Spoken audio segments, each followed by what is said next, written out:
We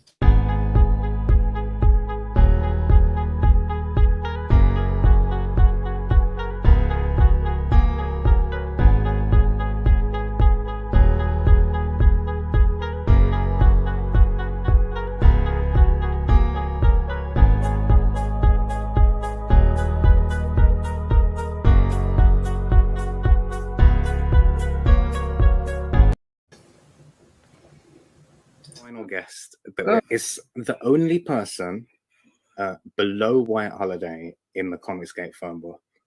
It's my favorite failed clone of Peter Sammetti. The YouTube WyzGyz. How you doing, Conrad? Welcome to the show.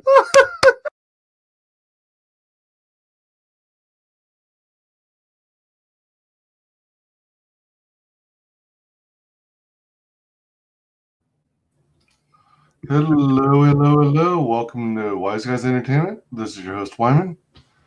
We are joined today by our special guest.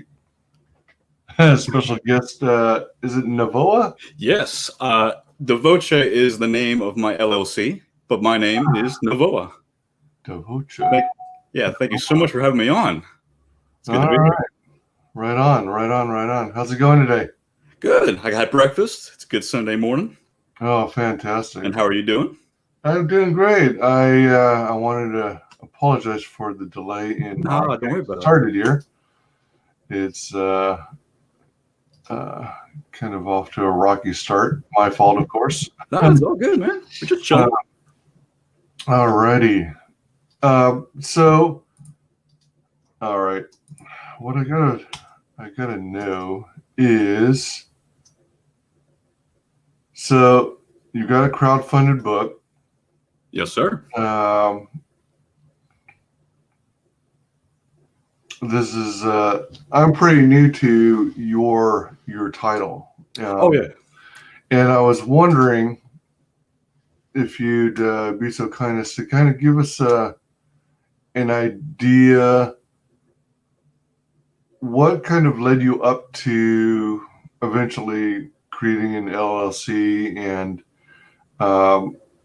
releasing your own crowdfunded book. It looks like this is your first campaign. What is your, in essence, your origin story?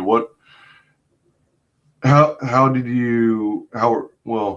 I get here? how did you get here? Like, how were you raised, if you will? Oh, okay. What were you into in the early?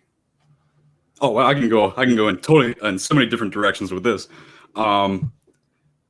So I've been drawing my entire life, but I didn't get into art seriously until like 2014.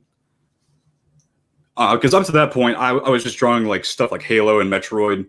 And I was into Warhammer 40K, so I would just draw like monsters, armor. I never knew how to draw people.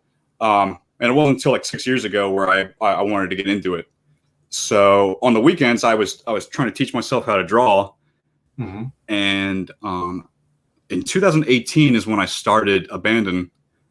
And at that point, I started the company in 2017, and I wanted an LLC because I went to college for economics, and I was talking with a bunch of people who are into business. Okay. Like, all right. Yeah. Just go with an LLC if you ever wanted to like sell any product. It's less liability on you if you ever get in trouble with anything. Because at that point in 2017, I was doing fan art. And I know Japan's pretty lenient when it comes to fan art. But like some American companies, they go crazy with copyright and all that. So they're like, just stick with an LLC. They can get you for fan art? Yeah, I mean, because you're using someone else's property. So, and like Japan has the whole doujin market, so they're pretty cool with their fans. But America, if you make make Batman and you make a poster of them, you might get hit somewhere along the line. Oh, like if you were going to sell it. Yeah. And like they knew I wanted to make my own products, so they're like, just make an LLC. It doesn't cost that much, and you're safe from any type of liability or any type of lawsuit. Quick tangent: is there a difference between an LLC and what is called an S Corp? I vaguely know about it. It's like a tax thing is the main difference. I think they work the same way, but an S corp is like a smaller version of a corporation. Okay. And I think you can still be a single member S corp and not have any other employees. But again, don't take my word for it. But Abandon, it's got a really funny origin story. Should I go into it? Talk a little trivia about it? Well, so basically, before going into it, so you basically have always been into comics and everything, and you said you were drawing like gaming characters. You're also a gamer, I guess. Yeah, I'm super into Halo, and like I mentioned, 40K. I used to paint all those, collect it. I wasn't super into comics itself. I was more like I was a big fan of Justice League, the animated show, everything like Bruce Timm ever made, art like his art style, like the Batman animated series. Loved Marvel, but I was more into anime and manga. And I do have comics. Like I have. Do you know Moon Knight? Yeah. So I have his whole first series, like the '80s version, and I have like Rom the Space Knight. So I collect those comics. But other than that, I haven't done anything modern, comic book wise. Oh, okay. All right, right on. Now, when you got into Halo, was it as early as when Bungie first released it on the Mac, or did you get into it after Microsoft bought Bungie and released it on the Xbox as their premier title? Well, I got into it in Halo 2, so I wasn't like into the first Halo. Halo 2, because of the online play, I was like, oh my god, this is phenomenal. And then Halo 3 came out, and that was my game. All right. And you do you consider yourself an artist then? Yeah, I'm still new. Not a professional yet. I don't do this full time. I still have a 9 to 5.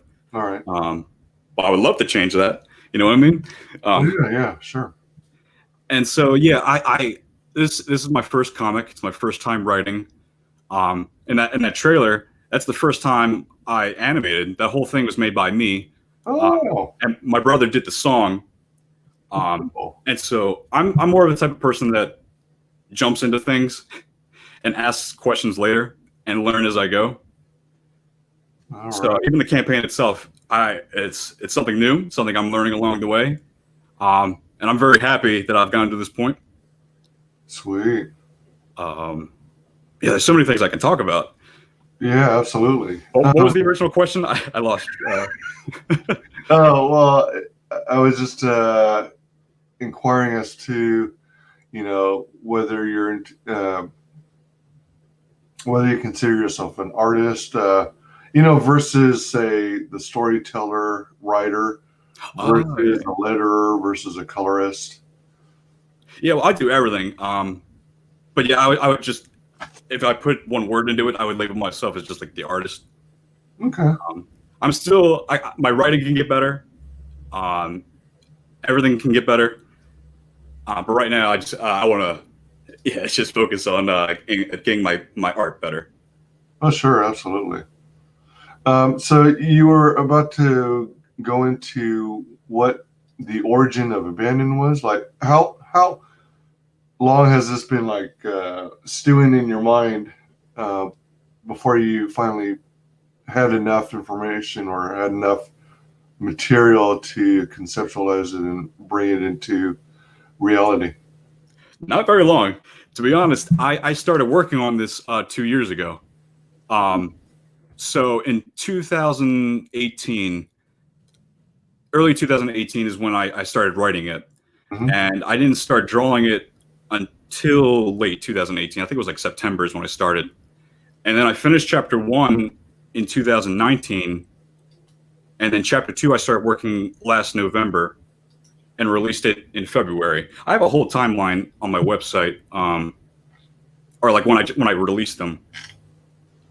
But Abandon, I originally when I made my LLC, I would focus on fan art, but I also wanted to make my own comic. And so at that point, I was like, how can I get fans and get the word out easier outside of fan art, and how could I do that with my comic? And I was like, I can't remember what motivated me to do it, but there's a company called Kotobukiya. Are you familiar with it? No, say it again. What's it called? Kotobukiya. I never really said it out loud. Kotobukiya? If you saw their logo, you'd probably know of it. They're famous for making anime figures, and they have a line where they take horror movie villains, like the slasher film, and they gender bend them into like female statues. Huh. So there's a female version of Jason Voorhees and Freddy Krueger. Oh, all right. So I was like, oh, wouldn't it be cool if I made a comic of those two characters? And then I started writing these stories for fun.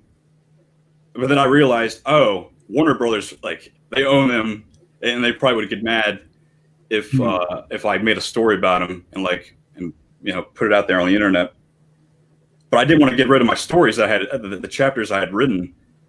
So instead, I decided to make my own characters with those stories. So Nafia is I guess supposed to be Jason. No, not supposed, but that's the best way I can explain it. And then Victoria is supposed to be Freddy. All right. But when I was writing these stories, I thought I rewatched Friday the 13th to get some inspiration. And one of the things that's well known is that in the first movie, Jason doesn't kill anyone. And so when I was watching Chapter 2, there's this dog called Muffin. And I think the girl that owns Muffin is called Terry. And she like loses the dog all the time. And I was like, wouldn't it be funny if Jason just killed everyone because he thought they were mistreating the dog? And then like a light bulb went off, and I was like, what if I wrote it so that Freddy and Jason never killed anyone and people were just dying around them? So I took that and I went with it. And then eventually this is where Abandon came to. So Abandon, it's I also started running it around the time where Isekai became super popular. Are you familiar with Isekai? It sounds familiar, but I am kind of behind the times on the. Oh, it's all good. You say the anime manga side of things. Oh yeah. So Isekai was when well, I never really explained it. It's when a character gets transported into a fantasy world or vice versa. And like I guess the best example. Have you heard of a show called Gate? It's just called Gate. Yeah, Gate. There's like a longer version of the title. Oh. It's the one where a gate opens up in Japan, and a bunch of a fantasy army comes in and attacks Japan, but they retreat, and then Japan sends their army into the fantasy world. Oh. That sounds pretty cool. I have not heard of that one. So Isekai is basically the mix of modern and fantasy. The modern world goes into like the fantasy world. Oh, all right. And all the shenanigans that come out of it. Well, now is this kind of like the fantasy is like anime, and then the modern is like live action, and then the live action characters turn into anime? No, I mean like no, not like Who Framed Roger Rabbit type of thing. Oh, okay, all right. But more like modern technology goes with older technology. Okay, all right. So I got inspired by Isekai, and like I was a big fan of Tolkien. Mm-hmm. So I just kind of mixed these genres together to make this crazy story. And that's what Abandon was supposed to be, just a fun story where I get better at drawing.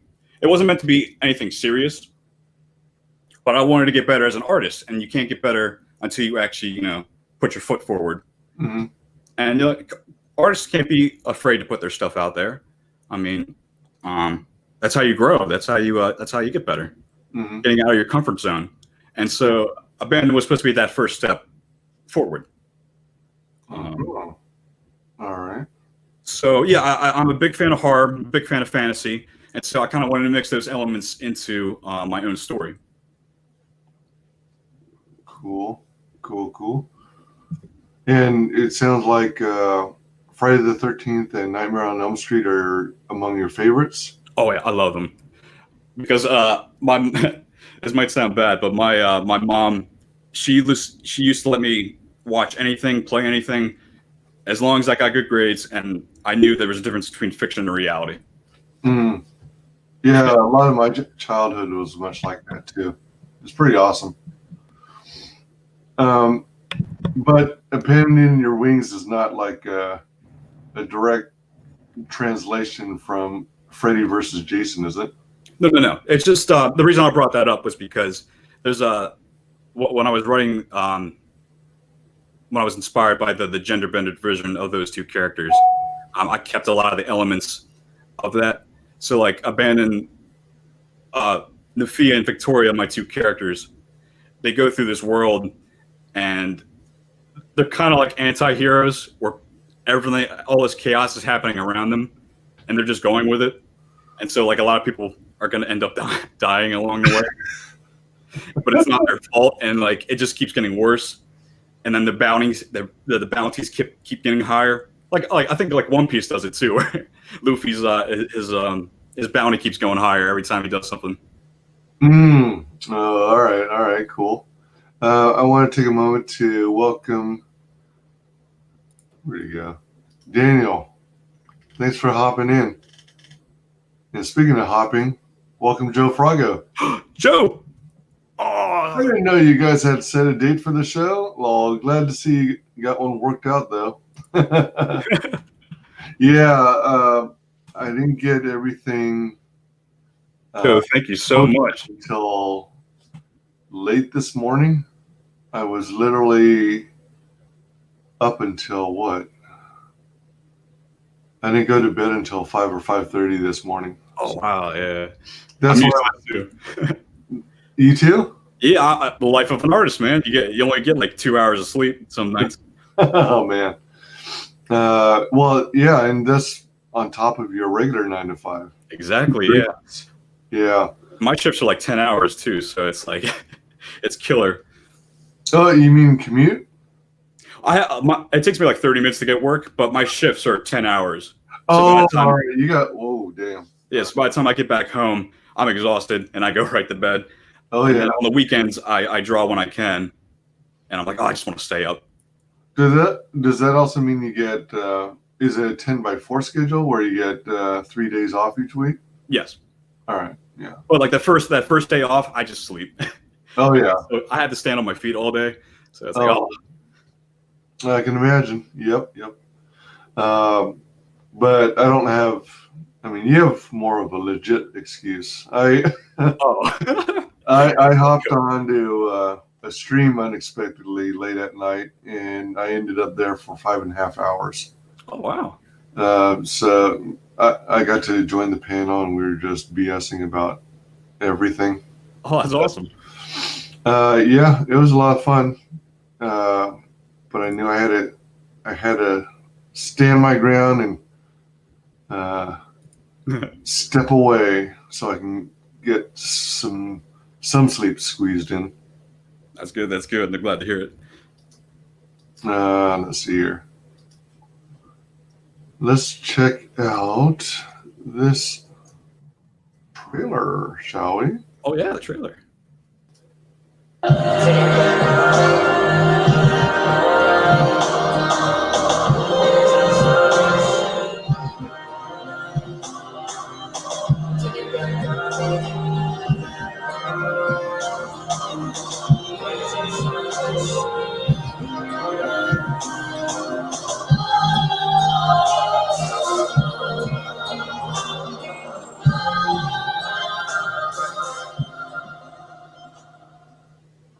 So, song by Bachoy. That's a friend of yours? That's my brother. I mean, Your brother. Your brother. yeah.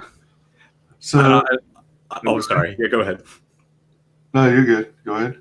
Yeah, I love that song. He wrote that last year, and I just had to use it because it holds a special place in my heart.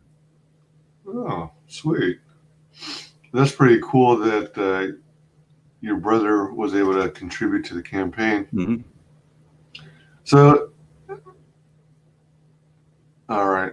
Uh-huh. So you all right.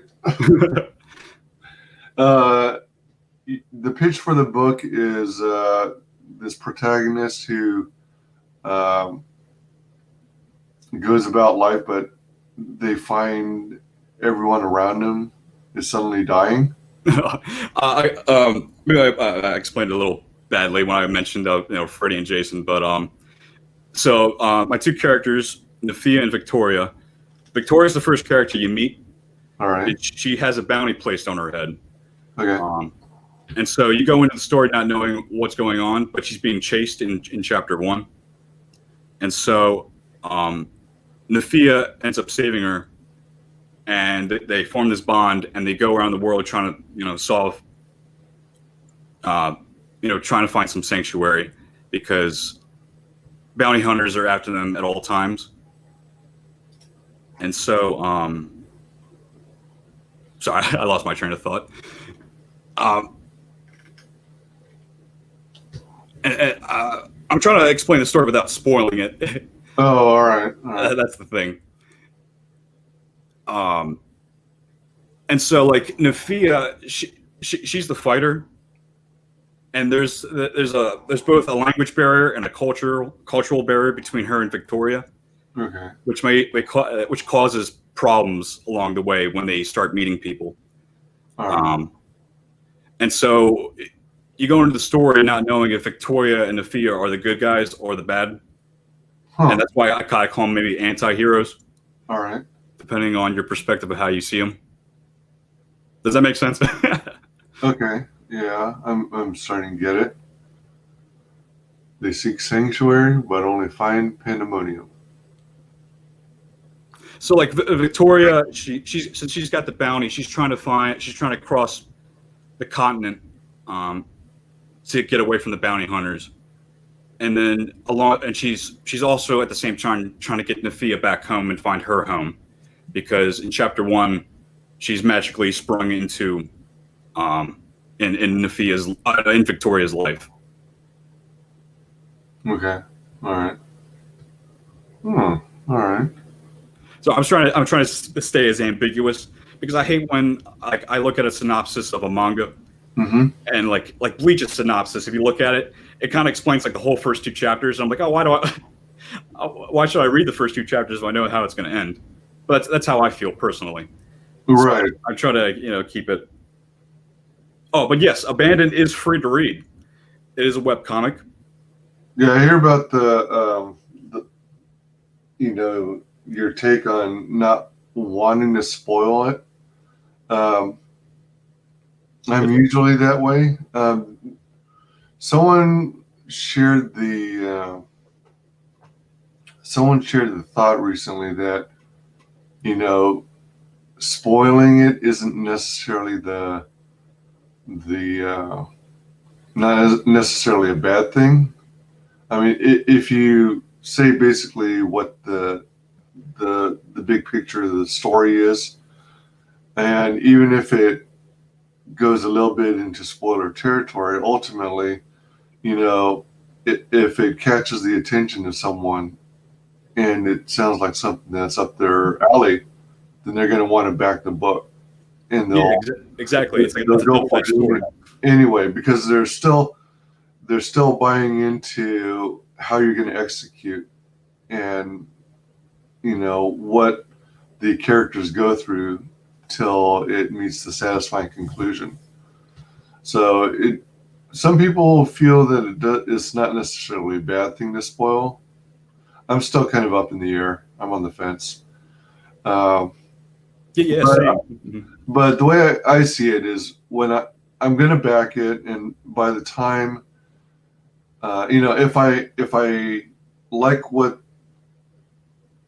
the story is, if the characters look cool, if the artwork and stuff looks cool, then in the premise, then since it's crowdfunding, I'm going to once I back it, it's easily going to be several months to a year, or maybe just over a year before I finally get the book, because I'm going to insist that I pick up the physical copy. Right. And then by then I'll have easily forgotten all about what the spoilers were. Oh, that's a good point. Yeah. And it's not going to matter to me if I heard the spoilers originally or not, because it'll be brand new to me anyway once I get the physical book. Oh, yeah, that's true. Let's see here. Frog G says, "Hail and good morning, everyone." Joe Frago says, "I make random drunken appearances on stream while fishing and or chasing wild dogs. It's a fun read, and hopefully we can get it to print." Oh, yeah, that'd be great. Daniel's a no spoilers type of person. Wow, I've got the honor of having two frogs on the stream. I know, it's amazing. Yeah, it's pretty sweet. And Joe's so nice. Oh, hell yeah. Yeah, all these people are great. They're awesome. And big supporters of crowdfunded books. Story looks good. Artwork as well. I like it. Oh, thank you, Frog. Frog G. Yeah. But yeah, I mean, spoilers can be a double-edged sword. You want to get people hyped, but at the same time, you don't want to ruin the whole reader's experience. Right. Right. So yeah, I'm kind of now that you kind of talked me into like spoiling it a little bit to get people hyped up for it. Well, you take everything I say with a grain of salt, because not everyone's going to agree with me. And I'm kind of going based on my experience with crowdfunding. Well, not being a creator crowdfunding, but having been privy to seeing all these different campaigns over the past year, promoting books and discussing books and all that good stuff. Because I'll level it to you. When I first saw the trailer and saw, kind of scroll through the different perks, I had some goofy idea that this was either some kind of story about a friendship, or maybe it was two prison cellmates having an SMN session. That's so funny. Wasn't quite sure what to make of it. That's so funny you say that, because my brother said the same thing when I originally showed him the draft for the pre-launch page. He's like, "This looks like a hentai, man." And I'm like, "Oh my god, you were right." I gotta fix it up. If I were to offer any, I guess, constructive criticism on the trailer, I like it. I like the music. And I like that you included interiors, but I would also have included things like either a written or a voiceover synopsis, or two or three sentence elevator pitch, and maybe included some basics like what kind of cover you're going to have, whether it's going to be a floppy or a perfect bound, how many pages it's going to be, that kind of stuff. Oh, yeah. Whether there's going to be variant covers and whatnot. Let's see, how long was this again? It was 30 seconds. 30 seconds. Yeah, I mean, I think the consensus for a lot of people is that a promo trailer should be somewhere between 1 and 2 minutes. And 30 seconds is probably good for a teaser. And then, even if it went a little bit longer, I mean, you're still going to be well within 5 minutes. So, I mean, even if you included that other stuff, you probably would have dropped in around 1:30, 1:45. Oh yeah, you're exactly right. There's so many things I wanted to do with on this page. I guess it's kind of bad to say this was spontaneous, because when I finished that trailer, I just wanted to keep on going, because I finished that trailer like about a month ago. Uh-huh. Yeah, it would have been a month. And so I was like, oh, wouldn't it be great if I could become a full-time artist and keep this momentum going? Because I was so happy when I finished that trailer. I should probably do some videos going in depth on that video.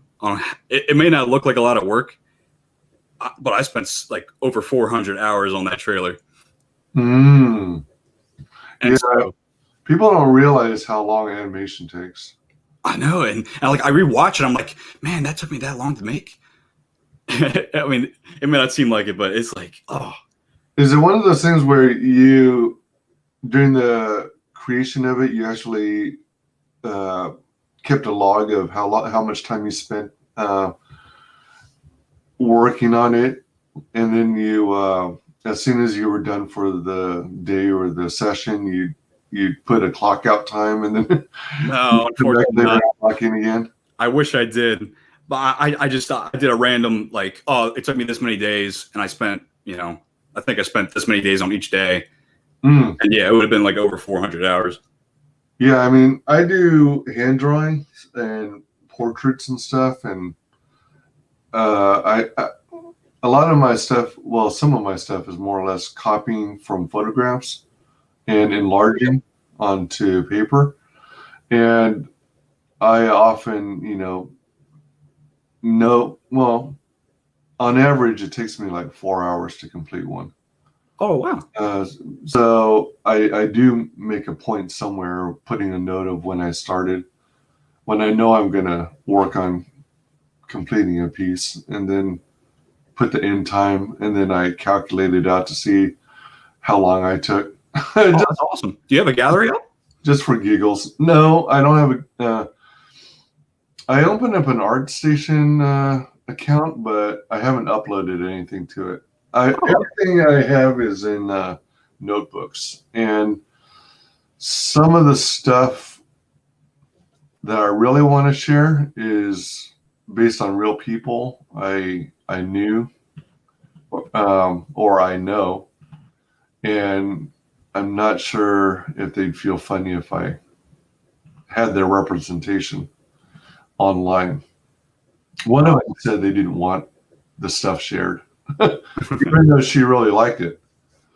And then a lot of the other stuff is from sketching I did from, shopping malls. I'd go to shopping malls in my spare time and literally approach and ask women if they'd mind if I drew them. Really? Wow. Yeah. Man, I would love to see your stuff. You said you have an art station? I have one, but I haven't done anything with it. I literally just opened it recently because I was trying to, when you hear about a creator and their only social media is an ArtStation account. Yeah. And you go there, and then you're afraid you're going to forget about them or lose track of them, so you want to be able to follow them, but you can't follow them until you create an account. It's one of those. Oh my god, yeah. Yeah, one of those. Oh my gosh. I can relate to that so much because I'm horrible with social media, mainly because I work and because I gave up social media a long time ago because I get distracted very easily. So you watch one YouTube video and then you go down a rabbit hole and you've been watching videos for like 6 hours and you have to go to bed. Oh my gosh. I do that all the time. Oh man. So yeah, I had to give it up. Otherwise I wasn't going to be productive in my life. I've had those times where I'm on social media and I might be watching a stream, right? That doesn't require much thought. You're just consuming the entertainment. And then I'll lay in bed and then I'll still be on social media. And then I'll be watching it, right? Because I'm laying down, my phone's hovering above me. And next thing you know, it's dropped on my head. And either it'll wake me up or I won't even notice and I'll pass out. It's that bad sometimes. Dude, that happens to me too. That's so funny, man. Oh, jeez. I want to congratulate Frog G for being backer number 1. No, I saw that. Thank you so much for G. Oh man, it makes me feel so good. Thank you so much to those 5 backers that we have so far. It's pretty exciting to be the one who's backer number 1. Oh, it's the greatest feeling, ain't it? I think I've been backer number 1 on only one campaign. Oh, really? And part of it is sometimes because I'm simply not fast enough. I've got a 400 megabit per second connection, but sometimes I don't know. Some people still get the jump on me, or maybe there's just enough people going in at the same time ASAP. But I don't know if you're familiar. But in addition to being a big crowdfunding comics, predominantly CG ComicsGate promoter, also ComicsGate friendly promoter, I'm also a big backer, and this isn't the total number of unique books I've backed, but I've backed 185 times. Wow. Thanks. So if I were to break it down to how many unique campaigns I've backed, is probably closer to 165, 170. If I fall in love with a campaign, then I tend to multiple back it. Oh, that's awesome. So that's amazing. Let's see here. Frog G says it's a great feeling, but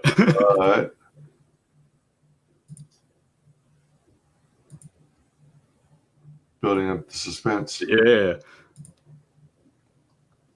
We're on pins and needles.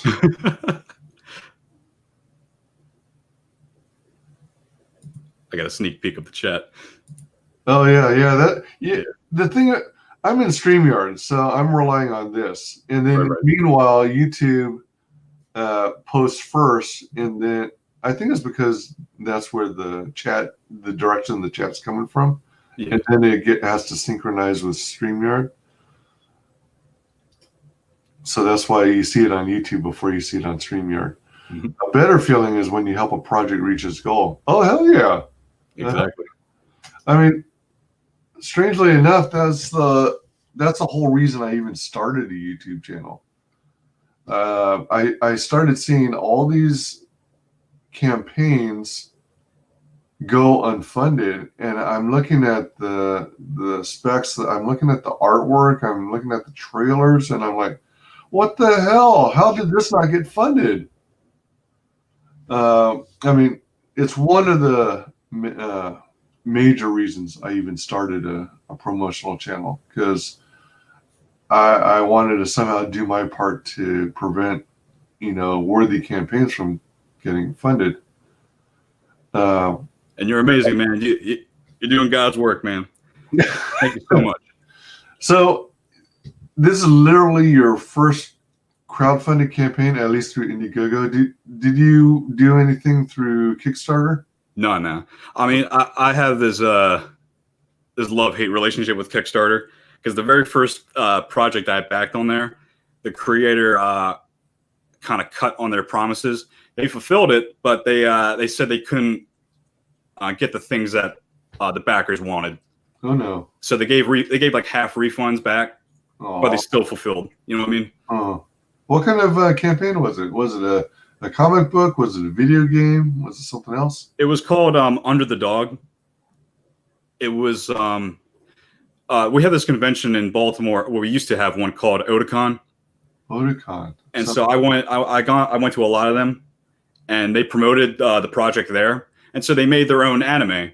Or it was a company, I forgot what the company's name was.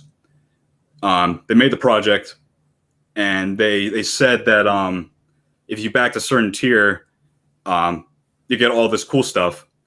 But then when they shipped it out, like they said you would get a signature from all the artists and whoever worked on it, but the signatures were digitally printed on it. No. So it wasn't an actual signature. And then the poster they had it folded. And like I can expect if it's a small poster, but it was meant to be one of those big ones. So I figured they would roll it up, and it was a black poster. So when you fold a black poster, you see with the white lines when you open it up. Oh my gosh! So it was just like a horror project.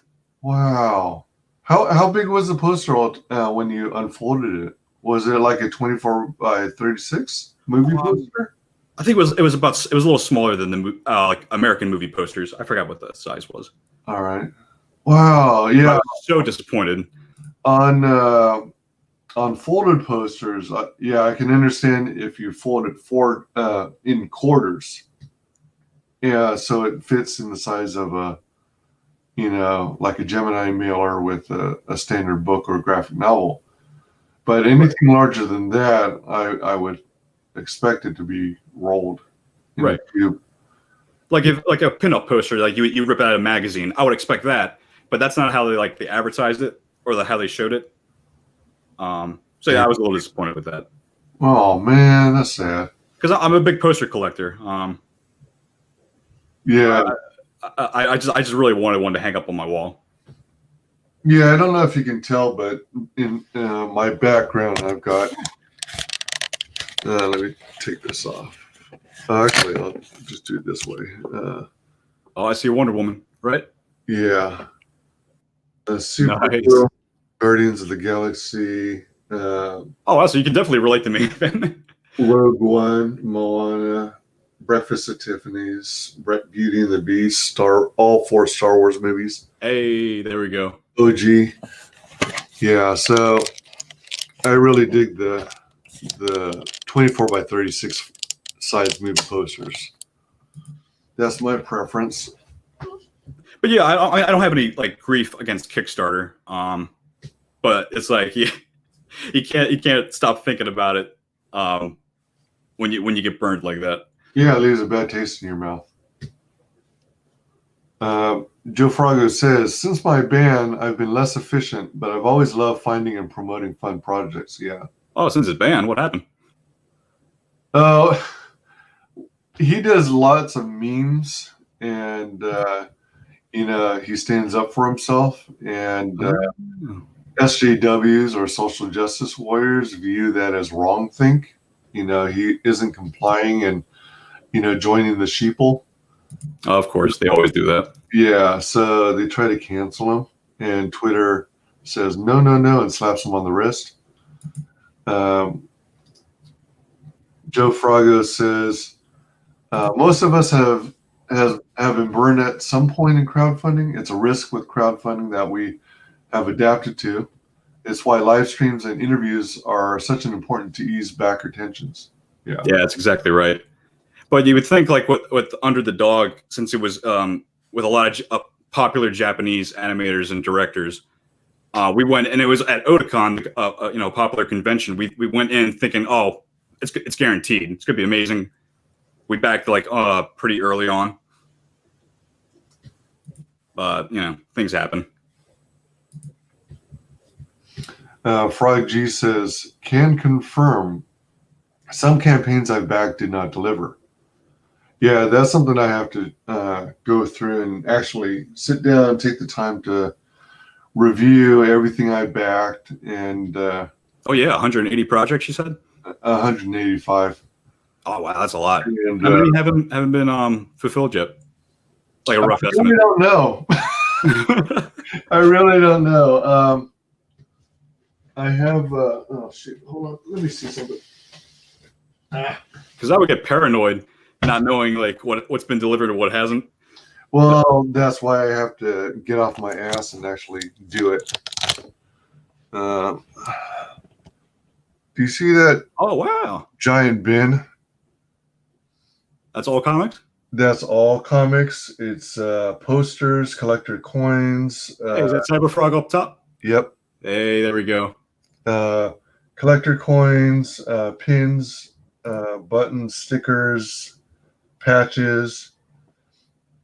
Yeah, that giant bin. I don't know what the dimensions are offhand, but it's kind of heavy. Oh, I bet. That's all of my CG books, Oh, wow. or crowdfunded books. Ain't that amazing that there's so many of them now that you could fill a whole bucket full of them? Yeah, I love that. I love seeing that. Dude, indie's the future. sure is. I have it all in this big old bin because I'm trying to support my LCS local comic store. Oh, cool. But at the same time, I'm trying to like show him what ComicsGate is about. Oh, they don't know about it yet? Yeah, so the first time I stopped in, we just chatted and BS for a while. And as we were talking comics, and then I was telling him about CG and how I have this channel. And I guess he's actually checked out a video or two of mine. And then he seems pretty open-minded. And the second visit, I was going to do a video on this too. But the second visit, I literally hauled that big old bin out. And I spent about 2 hours. It was surprisingly busier that day compared to the first day I stopped in. It was, well, it's good that he was busier so he could sell more comics and stuff. But in between customers, I was literally showing them my entire collection. That's awesome. To show him, what it's like. And he's like, he was kind of taken aback because he was impressed that the creators really were putting in the effort to give the customers, the backers, what they wanted. Yeah, the quality really impressed him, and Yeah, I like to hear that. yeah, absolutely. And what's sad is that I'm kind of envious because all my comic book shops kind of closed down. We used to have like 4 around my neighborhood, but now like the closest one is like 45 minutes away. Oh man, yeah, it's tough. My closest is roughly 20-30 minutes. Yeah, so you know what I mean. Yeah, it sucks. And it's like you don't want the industry to go away, Right? but you just got to make the right moves. I think ultimately they're all more or less going to have to diversify if they haven't already. I think there's a chance that by the end of all this mess that a number of them will survive. Mm-hmm. But like a lot of them have kind of gone the path of GameStop and started having some of the toys and yeah, figurines and socks and backpacks and pins and stuff. Yeah, it's kind of how like my last comic book shop. They kind of relied on like Magic and getting the Magic crowd. Yeah, shop. trading cards. Yeah, exactly. But that only lasts so long when you can only rely on one source. Yeah, and I think, like it or not, they're going to have to go back to old school and do long boxes and back issues because so much of today's Marvel and DC is crap. Yeah, sadly it is. Now, I don't know if you heard, this is a tangent, obviously, but I recently heard that at GameStop, how they were all about consoles and retro consoles and things like that. Now they're sticking with the big current players, the latest systems, and they're limiting the shelf space on the games themselves. So On old school games, well, or they're just like they're prioritizing the modern stuff and less they're about the old. prioritizing the modern stuff. But what they're also doing is they're starting to, I don't know if they're, it sounds like they're also going to sell, those one-up arcade machines? Oh yeah, uh-huh. It sounds like they're going to start carrying them. They might have a couple in use on display. Okay. And they're also going into the build your own PC market. That's kind of scummy. They're going to start carrying PC parts like video cards and fans, and it's like, that's interesting. Yeah, because they were competing against them. I mean, the gaming industry was. Yeah, but then today's game systems are more or less just, Smaller PCs. Yeah, PCs dedicated to gaming. Mm-hmm. So, well. I mean, the prices are going up. You might as well buy a PC. Yeah. How much is the best Xbox? Like 600? At least, yeah. Well, that can get you a good PC. Not And the best, then, but. And then if all you're using it for, whoop. Oh, sorry, that's me. If all you're using it for is gaming, yeah. It's just crazy. And on game consoles, I guess the average price point for new games is going to be $70 now. Yeah, that's crazy. Yeah, I mean, it's bound to happen, but I mean, yeah, I guess they have a good excuse because the hardware is getting more expensive. I don't know about it. I kind of think that they should make the entry point lower. Keep the systems around 350, 400 max, and then lower the average price of a game back to 35 to 40.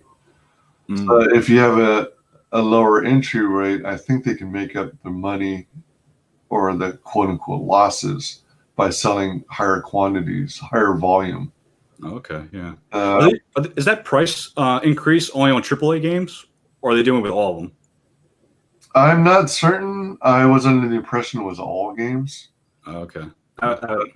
It's definitely going to be AAA games. Yeah. That's the top tier, isn't it? Yeah. But that would still kind of suck because there was this pattern a couple years back of those $40 games that weren't like full-fledged out games, but they were fun party games. Like similar to how like Fall Guys came out and it's like, what is it, a $20 game? Yeah. Yeah, just something like a entry-level game. Or maybe Minecraft, or you don't know Jack. Okay. Yeah, we just jumped topics. So I see you have a $6,000 fixed goal. How did you break that out? Is it predominantly shipping? Is part of it dedicated to cover how many hours you put into the work behind it?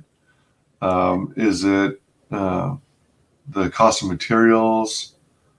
Yeah. I know it's steep, but I'm from Maryland. Are you familiar with how Maryland does their taxes? Not really. I visited Maryland, and it was cool because I also got to go to Annapolis, and I had a job in Owings Mills. Oh, cool. Yeah, not too far from where I live. But with Maryland, we're like top 11 in like tax burden for people. Oh, and so like with for my job right now, they take like 20 to 22%. They change it like my paycheck sometimes it goes crazy. But since I'm a sole proprietor when it comes to this, I was talking with my family accountant, and they're like, "Hey, you might want to take from like 23 to 25% out." That's really like the high end is a quarter. And so I want to be on the safe side. So that would be $1,500 from the $6,000. It'd be $4,500 I'll be messing with. And you have to pay every quarter when you're a sole proprietor. So come January 1st, you would have to send, or that's the due date, or the start of the next quarter. But I'm not gonna lie, I'm also very low income. I deal paycheck to paycheck. So if I was really going to do this realistically, I set the goal high in order for me to make the fans happy and not me go into debt. Because come shipping time, I'm not. I heard the horror stories with shipping internationally, and I just don't want. I want to be on the safe side. Mm-hmm. And this is also, it's like, I didn't want to do a GoFundMe for Chapter 3. I wanted to give back to the fans, and I also wanted my own physical copy of Chapter 1 and Chapter 2. Oh, sure, yeah. So I was like, oh, this would be a good idea to set up an Indiegogo, and yeah, here we are. What is Chapter 3? Chapter 3 is it's I have it all written up, but I just need to draw it. But in order for me to draw it, I would have to become a full-time artist. Oh, you mean Chapter 3 of the? Oh, shoot. Oh, of Abandon. I'm sorry. Of Abandon. All right. My mind went to I'm sorry. chapters, and I was thinking, you've got Chapter 7 bankruptcy, you got Chapter 11 bankruptcy. Oh, is that about bankruptcy? I'm sorry. Chapter 3 bankruptcy. Haven't heard about this one. So Maryland will also take out roughly a quarter. Yeah, the quarter is to be on the safe side. Oh, I'm sorry. Go ahead. Even as an LLC. Well, because of the state income tax, federal income tax, and then because this is technically my own company, I have to worry about Social Security and other types of fees. And so my accountant was like, just on the safe side, you'll get it back in tax when tax returns come. Go from 23 to 25%. So, I could be wrong, but rather be safe than sorry. You know what I mean? Right. And I presume LLC is better than like just being quote unquote self-employed, where you're taxed based off of your social. I think because of my company, I can also because my Devoche has an employee identification number. Right. So I guess I can write off a few things. I haven't actually talked to my accountant about what I can write off yet. Okay. But yeah, I think LLCs have more perks to them than just me doing it freelance. Right, exactly. Okay. So it sounds like you at least realistically did the math and came up to what the minimum you needed was, and also probably hence why you have it as a fixed goal. Yeah. If you can't do it, then try again. Now, so if I'm not mistaken, and you can correct me if I'm wrong, whenever you're dealing with the fixed goal, if you, heaven forbid, don't get funded, then Indiegogo automatically refunds all the backers. I believe so. Yeah. All right. I kind of briefly read it. I just assumed they would return the money. And then, so it says 15 days left. This gives you a feel for how late I am to this game. I know, it's so good. So did you sign up for the 60 days of funding, or did you go 30 days funding? Oh, no, I always said it's a 30 days. 30. All right. And I'm probably not going to extend it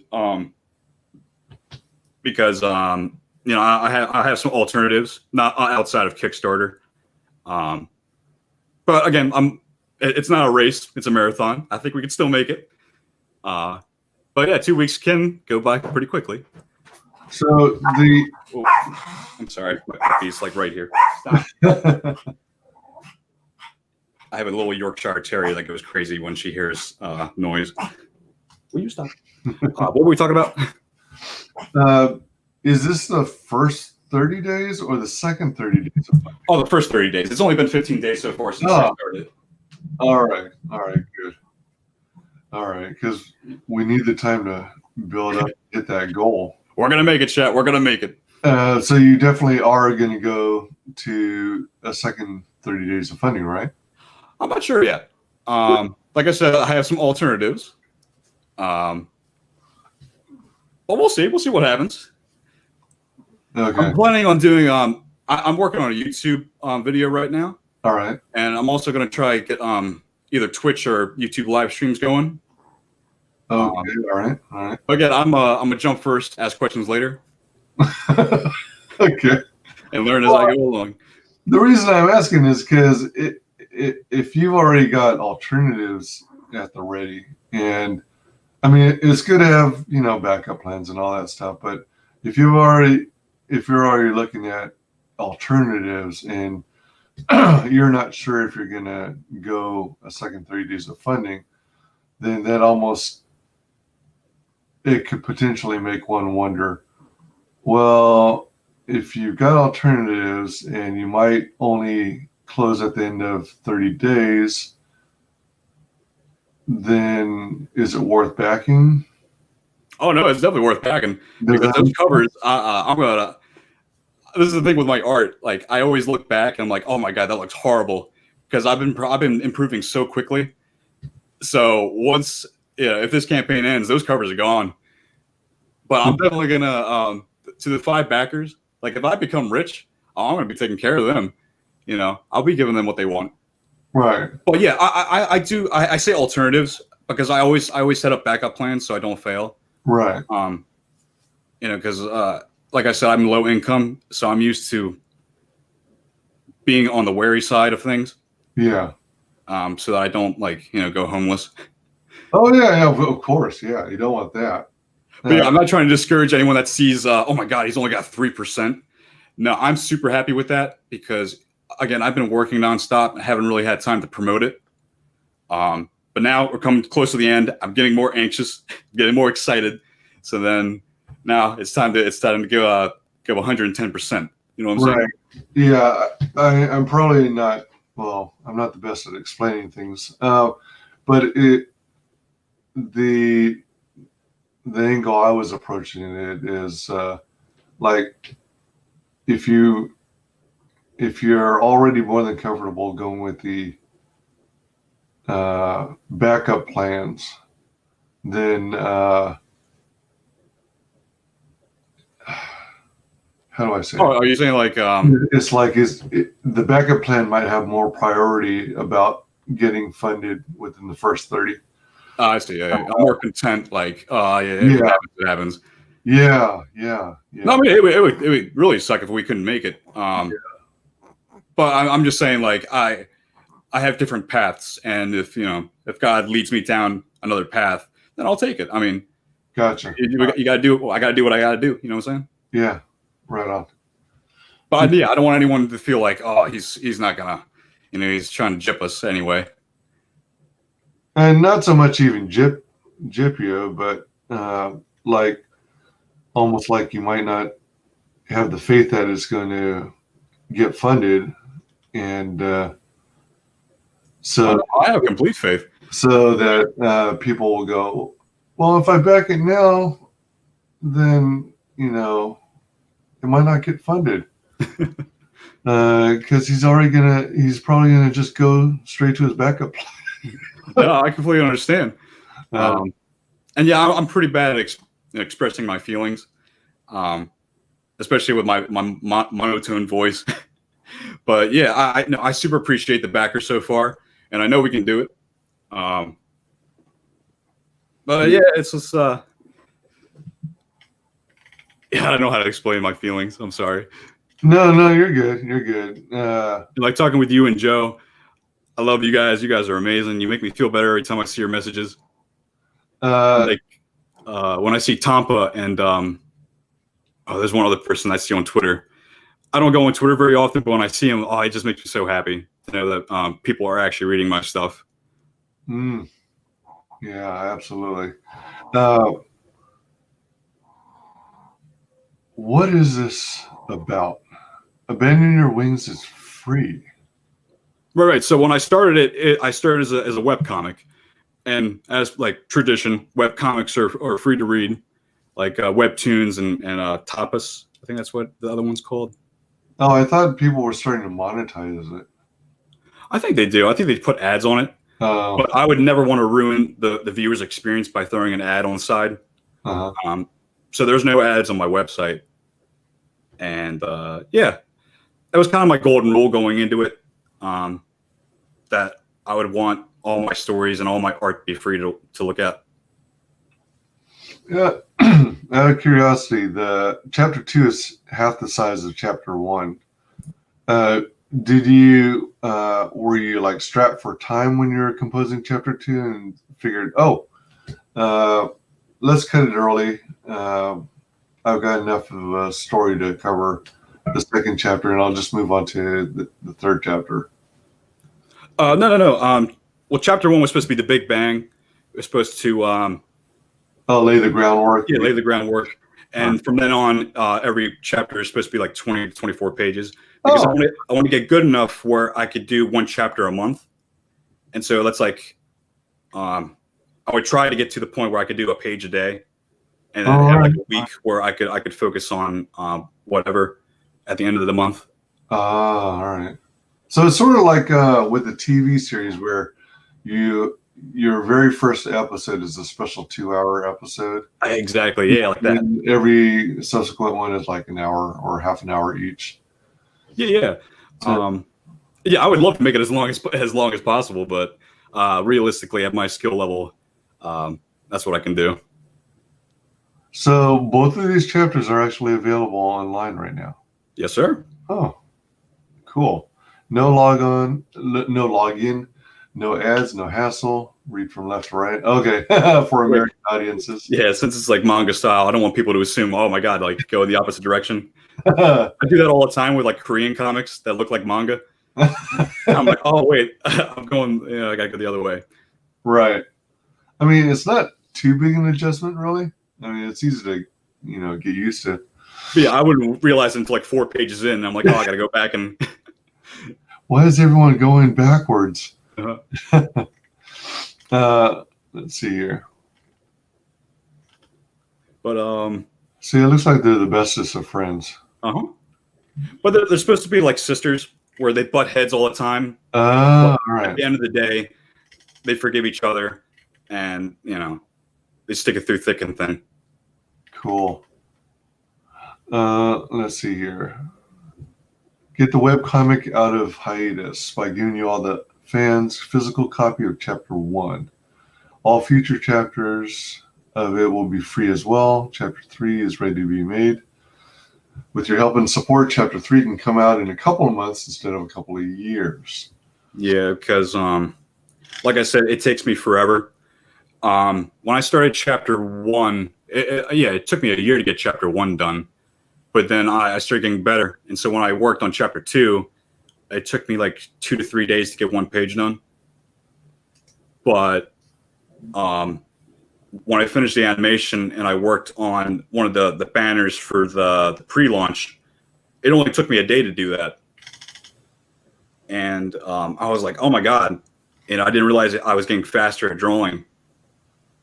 Like I'm like I said, I'm a green thumb. I'm an amateur, but I'm getting better day after day. And so I know chapter 3 is going to look amazing. And hopefully the chat can see it. But in chapter 1, you can tell which pages I started with and which ones I ended with, because I was jumping around. And I would love to go back and fix them, but like I teach my students, you gotta let the past go and just keep on moving forward.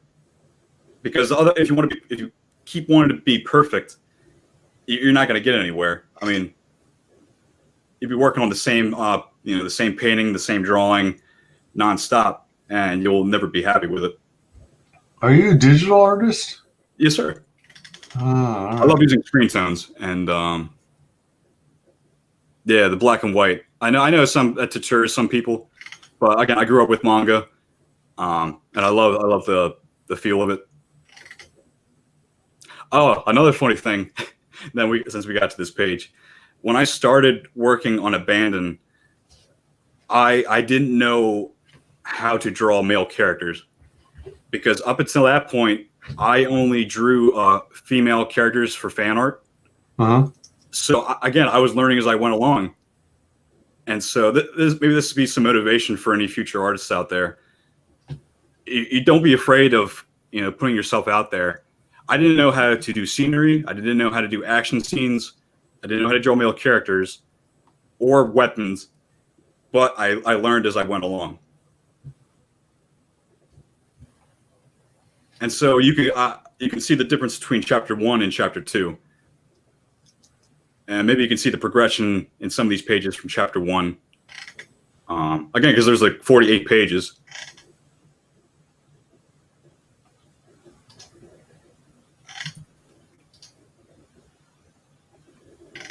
I was reading the chat. I'm switching between StreamYard and YouTube. Yeah, I was going to bring that up in a sec. Narwhal started off as a full-time deli worker. Now he's able to concentrate and focus on his art after a few successful campaigns. Exactly. Yeah, that's right. No gets it.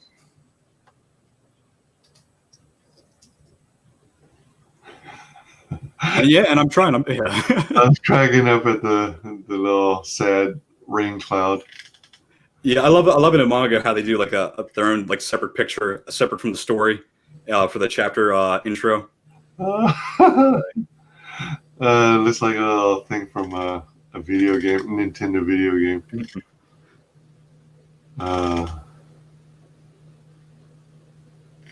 So when you do your digital art, are you often using like a particular kind of brush?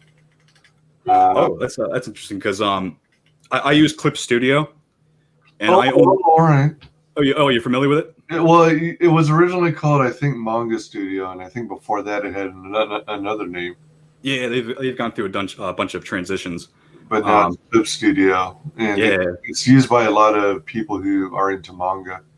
Yeah, I love it. I love it so much, and I use my my trailer for it too. They're not built for animation, but it works so well. But to answer your question, yeah, I only use the G brush and a bunch of air brushes to get these effects. Wow. It looks like a lot of fun. And yeah, so like chapter 2, it's just it's the set off stage, like the hero's journey where like not Anakin, where Luke and Obi-Wan, you know, they find out who they are, and then before they set off. And so at this point, my skill level wasn't extreme enough, and so like I wanted to do so much with chapter 1 and chapter 2, but I had to be realistic, and so I did what I could, and I went along with it, while also like getting the story's point across. So chapter 2 is like focusing on the language barrier and how they're going to overcome it, while also introducing our antagonist. Man, this looks pretty damn cool. Well, thank you. Looks like a lot of fun. Again, it's supposed to be a crazy story, a mixture of everything that I love. And I hope the fans love it too, and I hope they get excited for chapter 3. If you're a fan of Berserk, Goblin Slayer, or ReZero. Yeah, do you know them? Do you watch them? No, I've heard of ReZero, and I think I've heard of Berserk, but yeah, I grew up. Are these animes that you can find on things like Crunchyroll? Or oh yeah. All right. I think Crunchyroll, but yeah, you could definitely find them online. Berserk's anime, the modern version I wouldn't recommend because they use 3D CGI, and it looks atrocious. Oh, does it? Oh, it makes me so sad when I watch it. Well, yeah, I mean, when you think of anime and manga, you think of like hand-drawn stuff. Yeah. You don't think about CGI. Well, like how Disney used to do it with their movie. They moved to their own 3D. Yeah. Disney was king at one point in 2D cell animation. And then Pixar came along with CGI and kicked its butt. But then instead of like merging Pixar through the acquisition into Disney and keeping their 2D cell animation intact, they just like dropped it entirely or something. Oh yeah, which is sad. It is. I mean, I think 3D, the CG is just to cut back on price. Because I'm not sure how much animators make these days. But I know that's like the business move is to cut corners as much as possible. Yeah. But I guess that's why Japan's so popular, because they can cut corners while still looking amazing. And we got the cover right here. I think they're more resourceful all in all. But then I think maybe, I wonder if Disney outsources to India and the Philippines and It wouldn't surprise me. I think they might do that. for their animation. So this is the first cover, cover A. Yep. And like you said earlier, you do everything, the kit and caboodle. You do the, Everything by myself. yeah. Do you actually start with pencils when you do your art, or do you like jump straight to inks? No, I mean, like, I do everything digital. I do have like a draft phase where I plan everything out, but everything is inked in Clip Studio and then colored. And in Clip Studio, are you basically, is your canvas more or less like the equivalent of 11 by 17 paper? Yeah, I adjust it every so often because, like, I go from the American version to the manga style version because manga's got different proportions. Have you ever seen a manga book like in Barnes and Noble? I used to own some, but Yeah, they're a little wider. yeah, they're like kind of like short and like smallish books, but they're thicker and they have a lot more pages. Yeah, exactly. So I have to plan things out. I'm like, oh, do I go, American version sized or Japanese sized? And so depending on what the project or what my idea is, I have to switch it up a bit. So what size are you going with for these two books? Chapters? American. I mean, this whole thing would be for American audience. Okay. Because to do manga, traditionally you would need like 6 to 7 chapters done. Oh, okay. But again, I would have to be. It would take forever if I wasn't a full-time artist to get to that point. Right. Okay. All right. So, what does ecchi mean? It's a Japanese term. I'm not exactly sure what the proper definition of it would be, because hentai is like, porn, Right. respectively, and then ecchi's like erotic, like softcore, I guess. Oh, is it? Okay. I think it is. I could be wrong. We use like words so often, but we don't really know the definitions of them. Yeah. I mean, every time I've seen things referenced as hentai, it always seems to be triple X rated, and it involves women having sex with demons and devils. Yeah, that's the stereotype. Hello.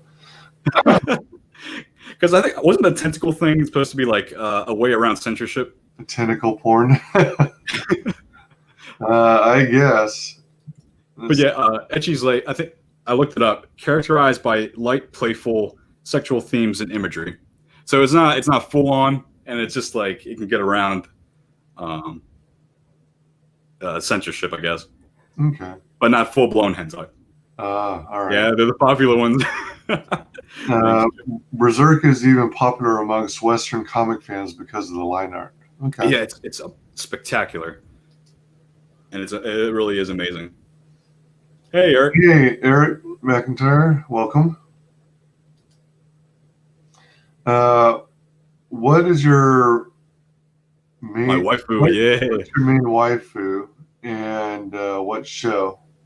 You want me to go first, or do you? You go for it, because I wouldn't know where to begin because I don't know enough about it. Oh, you don't know what waifu is? Well, isn't that like your big anime crush?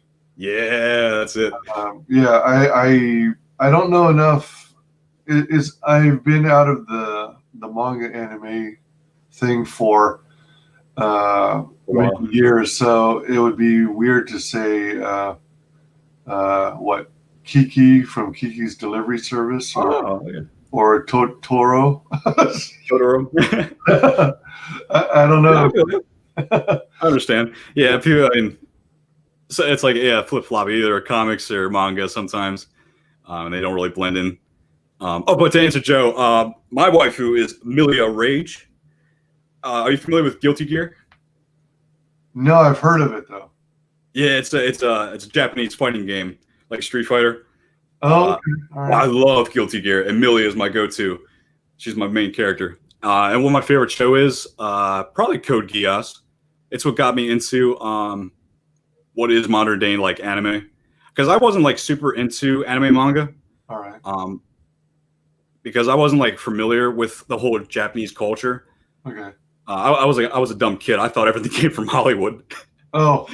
So I'm like, oh, these shows, wow, they're actually from Japan? That's amazing. And so Code Geass was the first one because it was on Toonami, and I wanted to see season 2 of it. But at that point, they only had the Japanese version of it.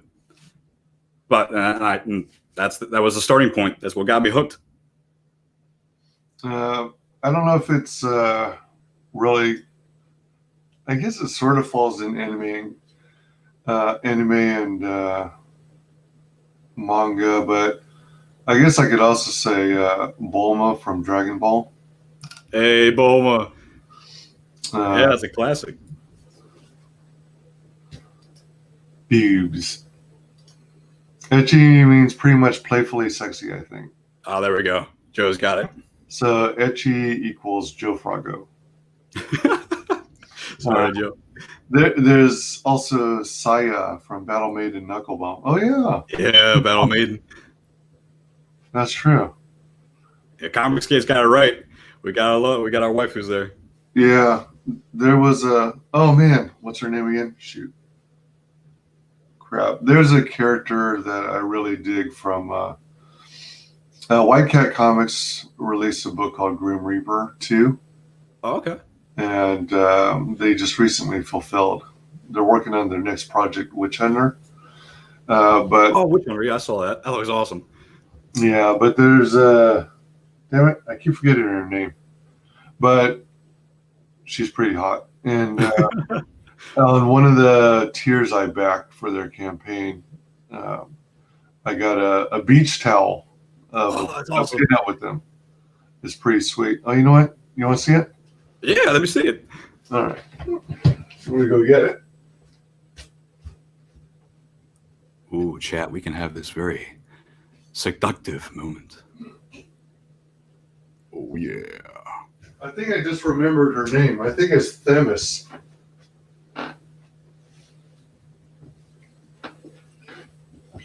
I think her name is Themis. Let me see. So what? Themis and Lust. See, Oh, wow. the one on your left with her her hair covering her other eye. Dude, that's awesome. Now I want to make it. Now I want to have a beach towel. Yeah. Where do these people get their products from? Like, There were only 2 made. oh, really? Carla kept for herself, and then one I got as part of my tier. Hey, look at you. I also Dude, that's awesome. was fortunate enough. Look at There we that. go, the Grim Reaper. Yeah, the Grim Reaper too. Oh, dude. Yeah. Yeah, there's so many things I wanted to do, but again, man, Well, it's your first campaign, so exactly got to keep it simple, right? yep.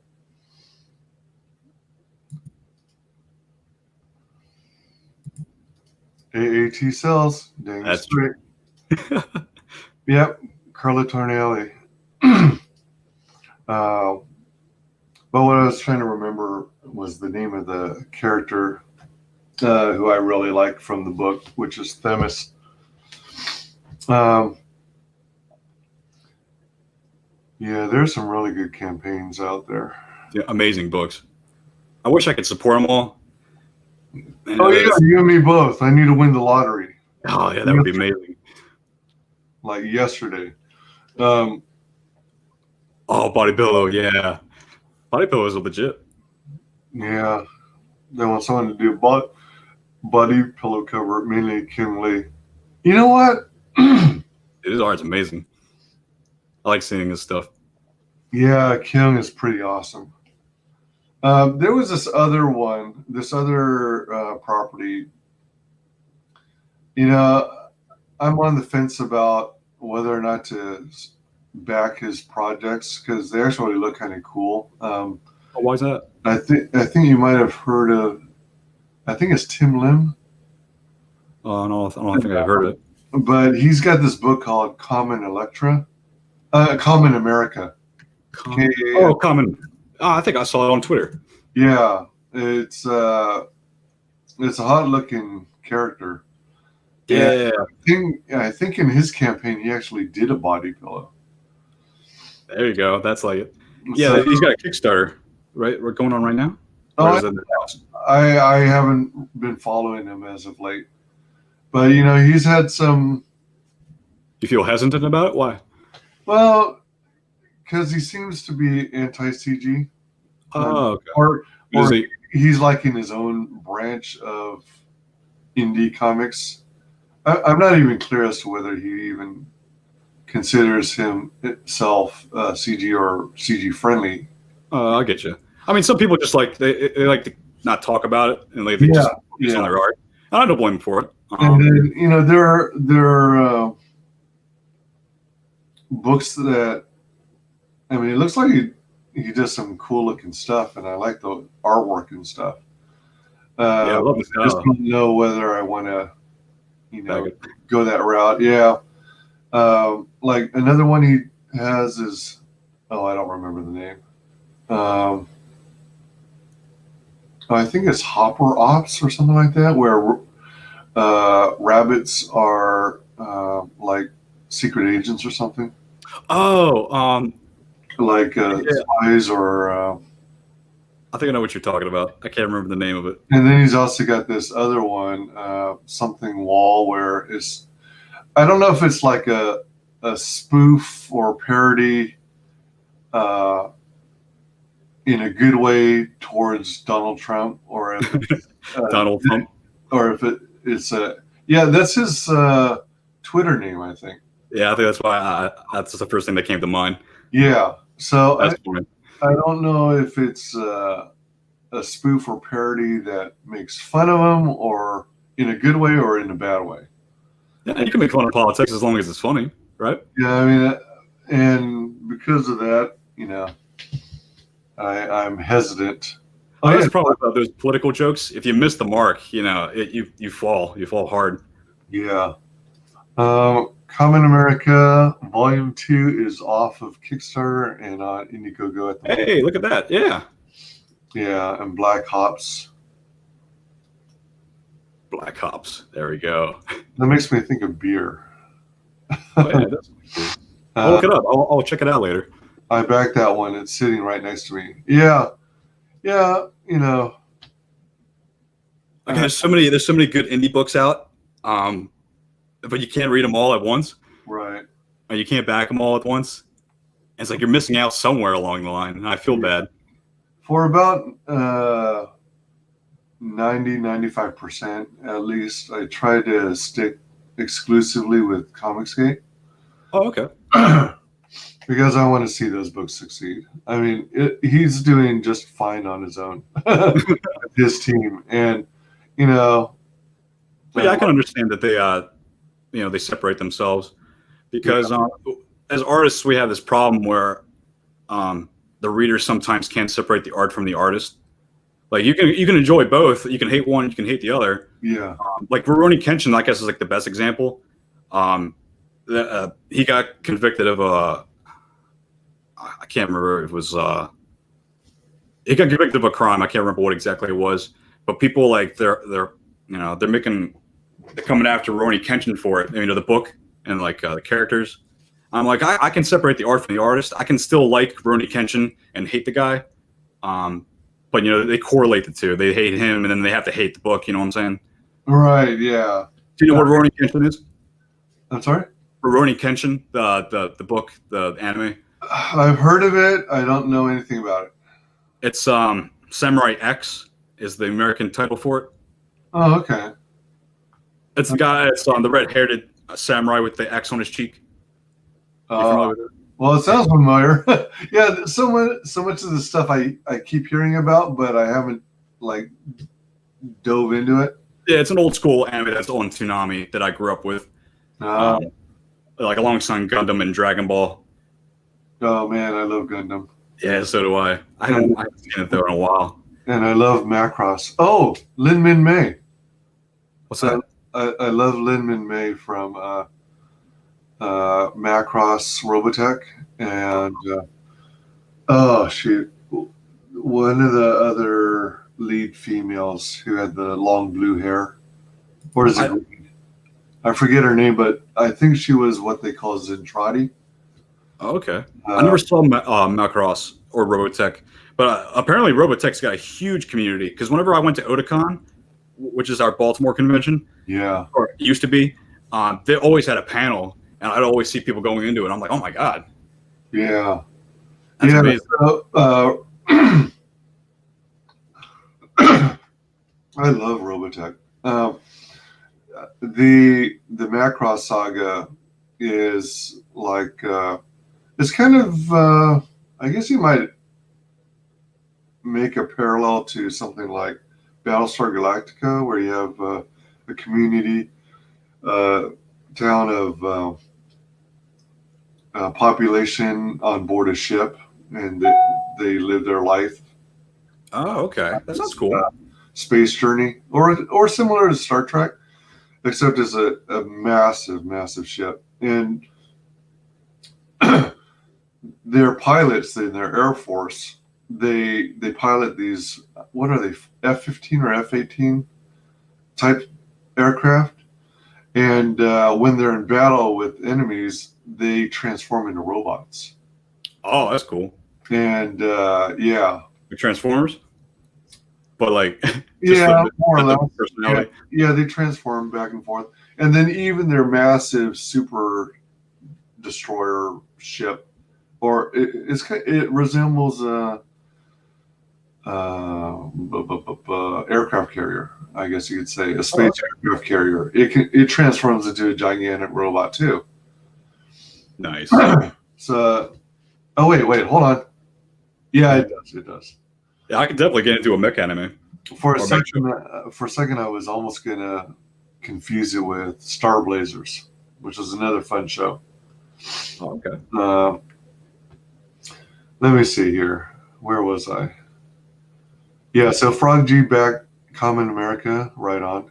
Yeah, I'm not gonna fault anyone who backs these other campaigns. You know, everyone seek out whatever you dig. Yep, whatever you love. Yeah, exactly. Oh, Kenshin. Yeah, Joe got it. Kenshin's the name of the samurai. Oh, okay, all right. Fog Black Hops, Fog Tim, the Black Glove Limb. Welcome, Sketch Therapy. Tim Lim is certainly not fond of CG, but his work looks great. Yeah, I agree. I like his work. I like his artwork. I think they're doing a good thing from what I can tell with Common America. The other thing that kind of turned me off is when I think of Common America, I think of America Chavez. Oh, that piece in my mouth because it's total cringe SJW. Yeah, I associate that with Common America and think they're trying to go down the same route, and it may be a total misperception. Yeah, I can see that. But best of luck to him. I mean, I love the style. Anything anime related, I always love. But yeah, I mean, the first thing I think of when I see Kamen is Kamen Rider. Kamen Rider. It's Is that like a motorcycle based anime? Yeah, it's a Japanese thing. But it's just whenever I see the logo, I'm like Kamen Rider. Oh, all right. Instead of America, but yeah. it's just stupid. Yeah. All right. It also draws some sexy ladies too. Yeah. Well, yeah, I know. It's the sexiness factor reminds me of Peregrine. You know. Sketch Therapy says. We don't have to separate the art from the artist. That's what ComicsGate is about. And fuck Wade, fuck Mark Gail Simone. We don't separate. Yeah, it's true. But it's like some people who are outside the whole YouTube, who don't watch YouTube videos all the time, who don't go on Twitter. Sometimes they can't do that, or sometimes they don't know the whole ComicsGate thing. Yeah, but yeah, true to that. Yeah, and they're like being thrown into this sudden bout of drama. Mm-hmm. They're like, "Oh, what's this about?" But yeah, Sketch is definitely right. Hill, Caswell, Remdiken. I don't know what that means. Or is that supposed to be casual? What is that? Casual readers? Why is half her head shaved? Oh, I got someone else who's mentioned this because they thought I was an SJW. Since when I started designing the FIA, it was around the time that Street Fighter V was popular, and then because Laura, are you familiar with Laura from Street Fighter V? Vaguely. She is like this very, very nice, very hot character.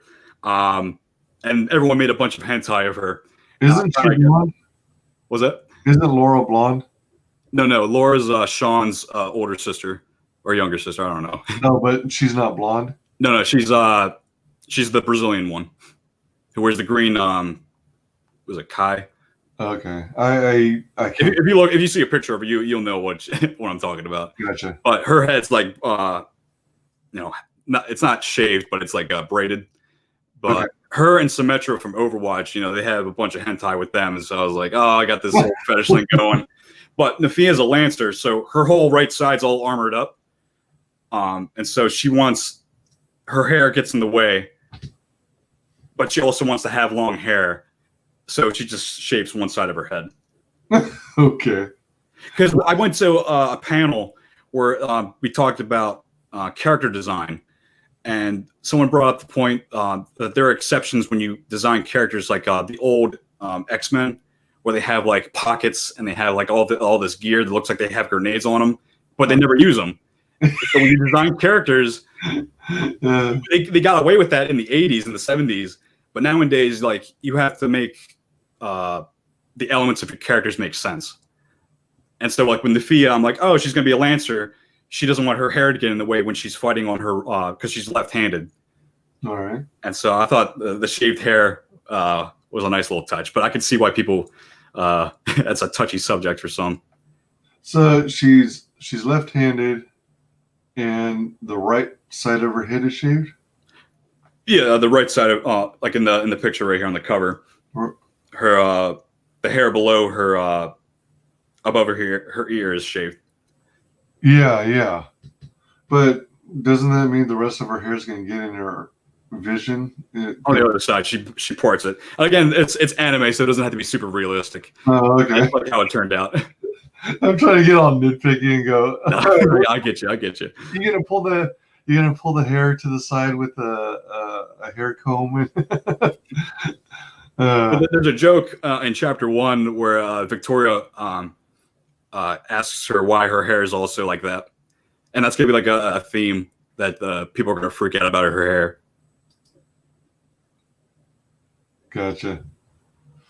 Yeah, because I was thinking to myself, okay, if she is left-handed and she wants to keep the hair out of her face, wouldn't the left side of her head be shaved instead of the right? Well, because when you're a Lancer, you thrust with your dominant hand. All right. And so you got your shield and you're holding it forward with your right. Oh, okay. All right. So I did like half research on Lancers, or whatever anime has for them. So I think it makes sense. I could be wrong.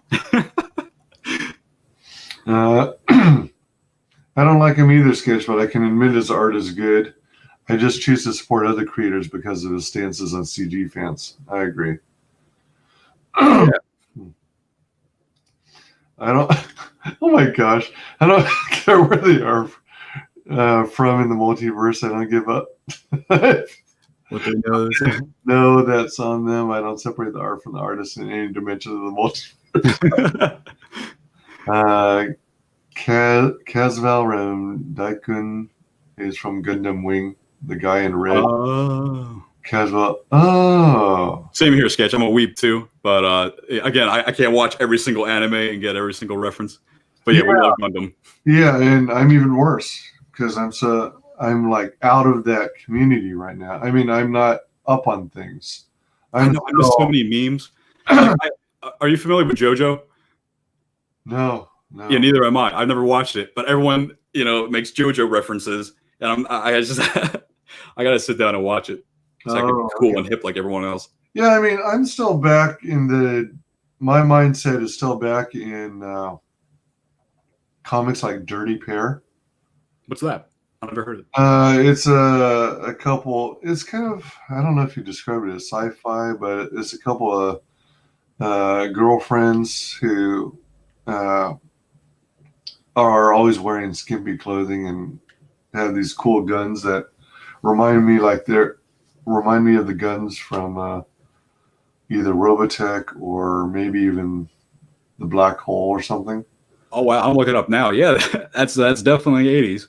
And then one of the cool things I liked about Gundam is how you got the upper part of the robot, the bottom part of the robot, and then the pilot is in a spacecraft that folds up, collapses, goes into the hips of the legs, and then the torso lands on top of him and completes the robot. Oh yeah. I think, again, I'm not super into Gundam. I've only seen like Gundam 00. And what was the one that was like the tournament? It wasn't. I couldn't tell you. Again, I've only seen a couple Gundams, but I still love watching it. I love mech animes. Oh sure. Like, Code Geass is my favorite. And that's the thing with Code Geass and Gundam. The two communities like butt heads all the time, and we rag on each other. But at the end of the day, we still love our mech animes. Oh yeah, sure. Eric says, I can deal with the ideological differences, but when a creator disrespects the fan base, calls us Nazis and all other sorts of names, that's when I'm out. Like what Mark Waid did. Yeah. When it's like that, when you go after the fans, then that's good reason to do it. But when they do something and they don't like disrespect the fans, like if someone likes peanut butter, but they don't like putting jelly on their sandwich, you can't. Small stuff like that. I'm just saying. All right. Oh shoot. Petro Pascal. Hold on a minute. Excuse me for just a sec. You're good. Wonder if chat can still hear me. How you doing, chat? Time for our regular ASMR session. Chat should still be able to hear you. That's awesome. Okay, chat. There might be a small delay, so I'm going to read. Let's see, Joe. Weeb is basically the same as nerd. People use it as a pejorative, but many accept titles as a good thing. Nothing wrong with being a weeb nerd like me. The word. Okay, so while we have this time together, and we talk about the word weeb, short for weeaboo, I honestly believe, as a conspiracy theorist, that weeb is the longest running 4chan joke continually actively going. Because if I read like the whole background of that word correctly, they made fun of the people who were using the word Wapanese, and so they replaced it with a more ridiculous word. But the people who were being made fun of just went along with it, and so now they like the word weeaboo. That word drives me nuts, but I can understand why people use it, because now it's like part of the culture. But I still think people on 4chan are just like, those suckers. ASMR, nope, not getting angry today. I'll leave before I listen to that. I get you. I was just making a joke, man. The pool is closed. I watched Gundam Origins 1 through 4, then the original, then the rest. Oh, okay, cool. Gundam Origins. Okay. You should watch Gundam Iron Blooded Orphans. Oh, I heard my brother told me that about Blooded Orphans. It's a separate universe about the consequences of heroes ending as villains for greed. Oh, okay. Yeah, it's just like I remember like Gundam 00 was like what 48 episodes. That took a while for me to get through. But I loved every single second. And then I watched Gundam Seed. Yeah. Gundam Seed was like a guilty pleasure. I watched all of it just so I said I watched it. Ever seen Afro Samurai? Yeah, as deep as my anime journey has gone. Oh yeah, Afro Samurai is awesome. I forgot who made that. There was a team that made that. Sorry, it was Mobile Fighter G Gundam. Oh, G Gundam. Yeah, that's the tournament one, right? Oh, I'm gonna look that up real quick. G Gundam. Hey, yeah. Was it My Heart is Burning Red? Burning Finger? Yeah, a glorious show. Let's see. Sorry. Do you remember the Boxy Civil War? Boxy Civil War. No, I can't say I have. I might be having a brain fart. Let's see. Seed is terrible. Yeah. Yeah, Seed is completely if you changed if you took Gundam out of the title, it would make sense. It wouldn't like Seed is terrible. Double is kind of okay, but the best is Universal Century. Yeah, that's the thing. I can't compare 00 to the other Gundams because I haven't seen anything. But I can compare 00 to Seed, and yeah, it makes a huge difference. Yeah, I love G Gundam. Well, my first anime ever was Ninja Scroll and Akira back to back. Akira, yeah. I haven't seen Ninja Scroll. I was 9 years old. Yeah, Akira, that's the thing. It'll always be a staple. Always be in the recommended. G Gundam had a Mexican Gundam. Oh yeah. I gotta rewatch that. Ever since I forgot what year it came out in Tsunami. It was released in '94, I believe. It was yeah. Queen Boxy's a 4chan meme. No, I'm not. I don't know everything about 4chan. I just know that Weeaboo I think started from 4chan. Universal is good story wise. Oh, okay. Yeah, I have a whole list of things I want to watch. I'll write that down on it. There was a 4chan Civil War over Queen Boxy. I believe it. Yeah, 4chan's like it can be an arbiter of good, but it can also be the complete opposite. They got the best detectives apparently. Gundam Wing is awesome. Yeah, it is. Gundam Wing. That's one of the ones that my brother recommends to me all the time. I always tell him that I'll get around to watching it. Because I remember watching. I think that was also in Toonami, and I watched a few episodes of it.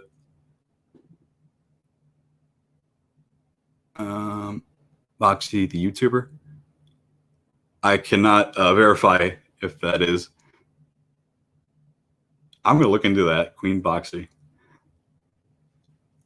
Look, the East is probably the East is burning red. Oh, to be honest, I actually have. I think I still have action figures from Gundam Wing, because there was one. Oh no, Gundam G Gundam. There was one with the was it Death Scythe? That wasn't G Gundam. I don't know. I'm talking out my butt. Hey, you're back. Sorry, me and Chat were getting personal. So, you guys got really deep and personal talking about your butts. That's right. Our butts. All right, let me play some catch up here. Sorry, I had to step away to take an important call. Hey, is it all right if I go to the bathroom real quick? Yeah, go for it. Okay, thank you. All right, let's see. Pedro Pascal, that guy's a real jerk too. Yeah. Yeah, screw Pascal.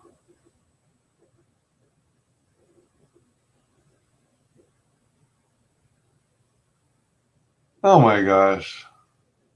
Don't be knocking them, Sketch. These are good guys. Don't keep shooting me. Uh, uh, wear a helmet while lancing. Just trolling.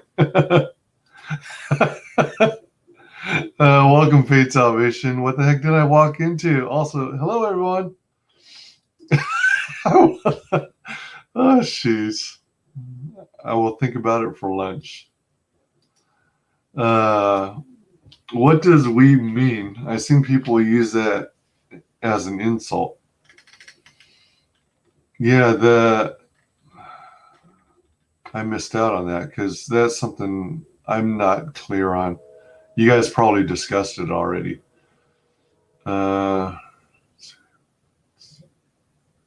Whew, okay, I'm back. What did I miss?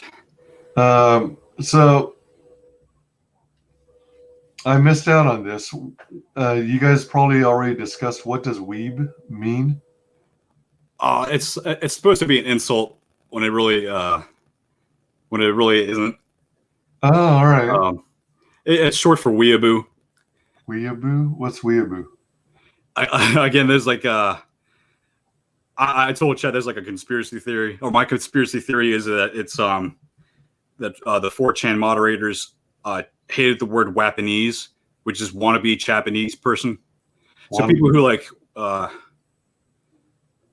when someone does something like really cringy and has to like relate to like Japanese culture. Huh.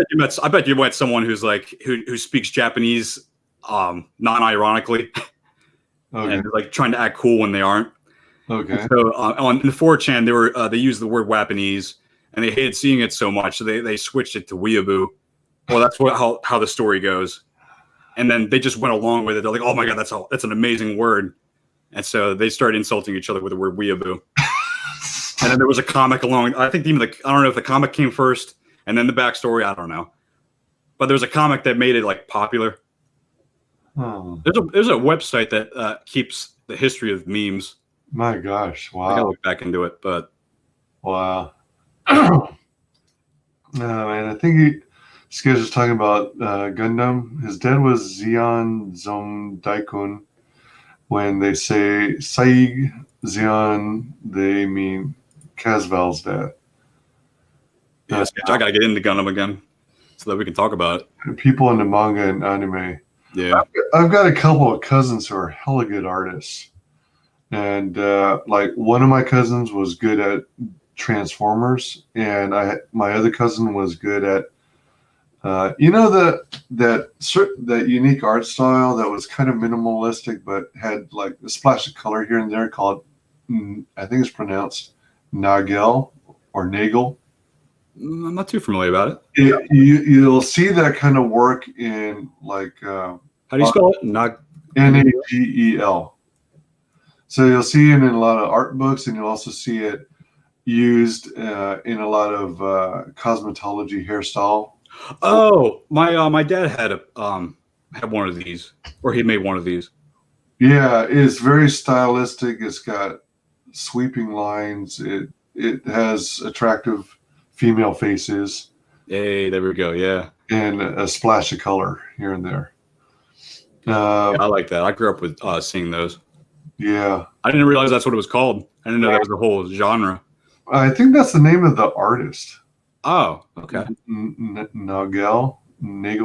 Oh, Thomas. Yeah, Nagel. And that same cousin was also really good at Robotech. Their skills were awesome. We would sometimes draw together when they visited. Let's see. We really isn't an insult to me, at least. Well, yeah, it's like the word otaku. Like, if you said otaku to a Japanese person, it's an insult. But if you say it to an American, we don't see it as an insult. We name our conventions after it. We have otakon, and there's another one with that word. But yeah, weeb. It depends on who you talk to, how they feel about it. But yeah.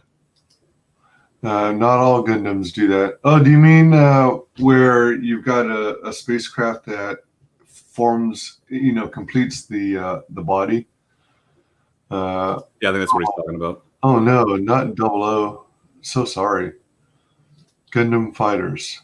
Well, I think when I got into Gundam, it was called Z Gundam, but I really don't know the differences between all these, other than various Gundams had beefier and beefier chunks of armor all over them. It was really cool going to the store and checking out all those model kits of Gundam because and how they got so detailed and got all the armor down pat.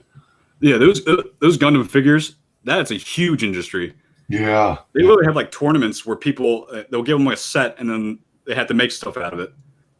No, don't watch Seed or yeah, there was Gundam Seed, wasn't there? Yeah, we were talking about that. Gundam, they're terrible. Hold on, let me double check. Weeb is basically the same as nerd. People use it as a pejorative, but many accept the titles as a good thing. Nothing wrong with being a weeb nerd like me. All right. So I'm, I guess, a low-end weeb. Hey, welcome, Kino Subway. How's it going? Good to have you. Hey, welcome on board. You should watch Gundam Iron-Blooded Orphans. It's a separate universe about the consequences of heroes ending as villains for greed. I am so far behind on Gundam. Jeez. Oh, okay. So the chat's a little far behind the chat that shows up on screen. Because I remember talking to him about that. Well, yeah, I'm still catching up. Hey, you're good. You can. All the conversation that happened while I was gone. And on top of that, what you see in YouTube appears, I don't know, maybe 15 seconds before it comes up on StreamYard. Yeah, it seems like 10 to 15. It's all good. Other than that, switching between them. Other than that, watch Gundam Origins 1 through 4, then the original, then the rest. Oh. ASMR? Nope. Not getting angry today. I'll leave before I listen to that.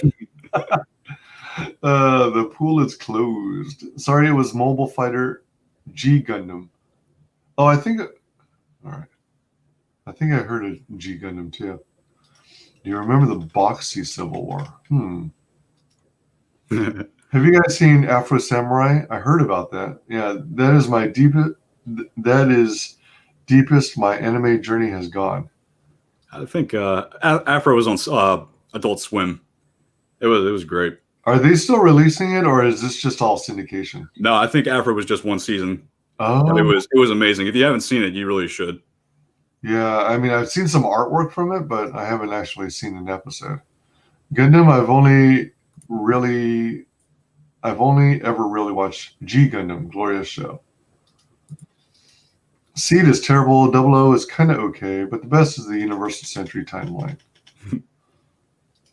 Ditto, love G Gundam. My first anime I ever watched was Ninja Scroll and Akira back to back. I was 9 years old. Lol. G Gundam had a Mexican Gundam, Andale Arriba. Queen Box is a 4chan meme.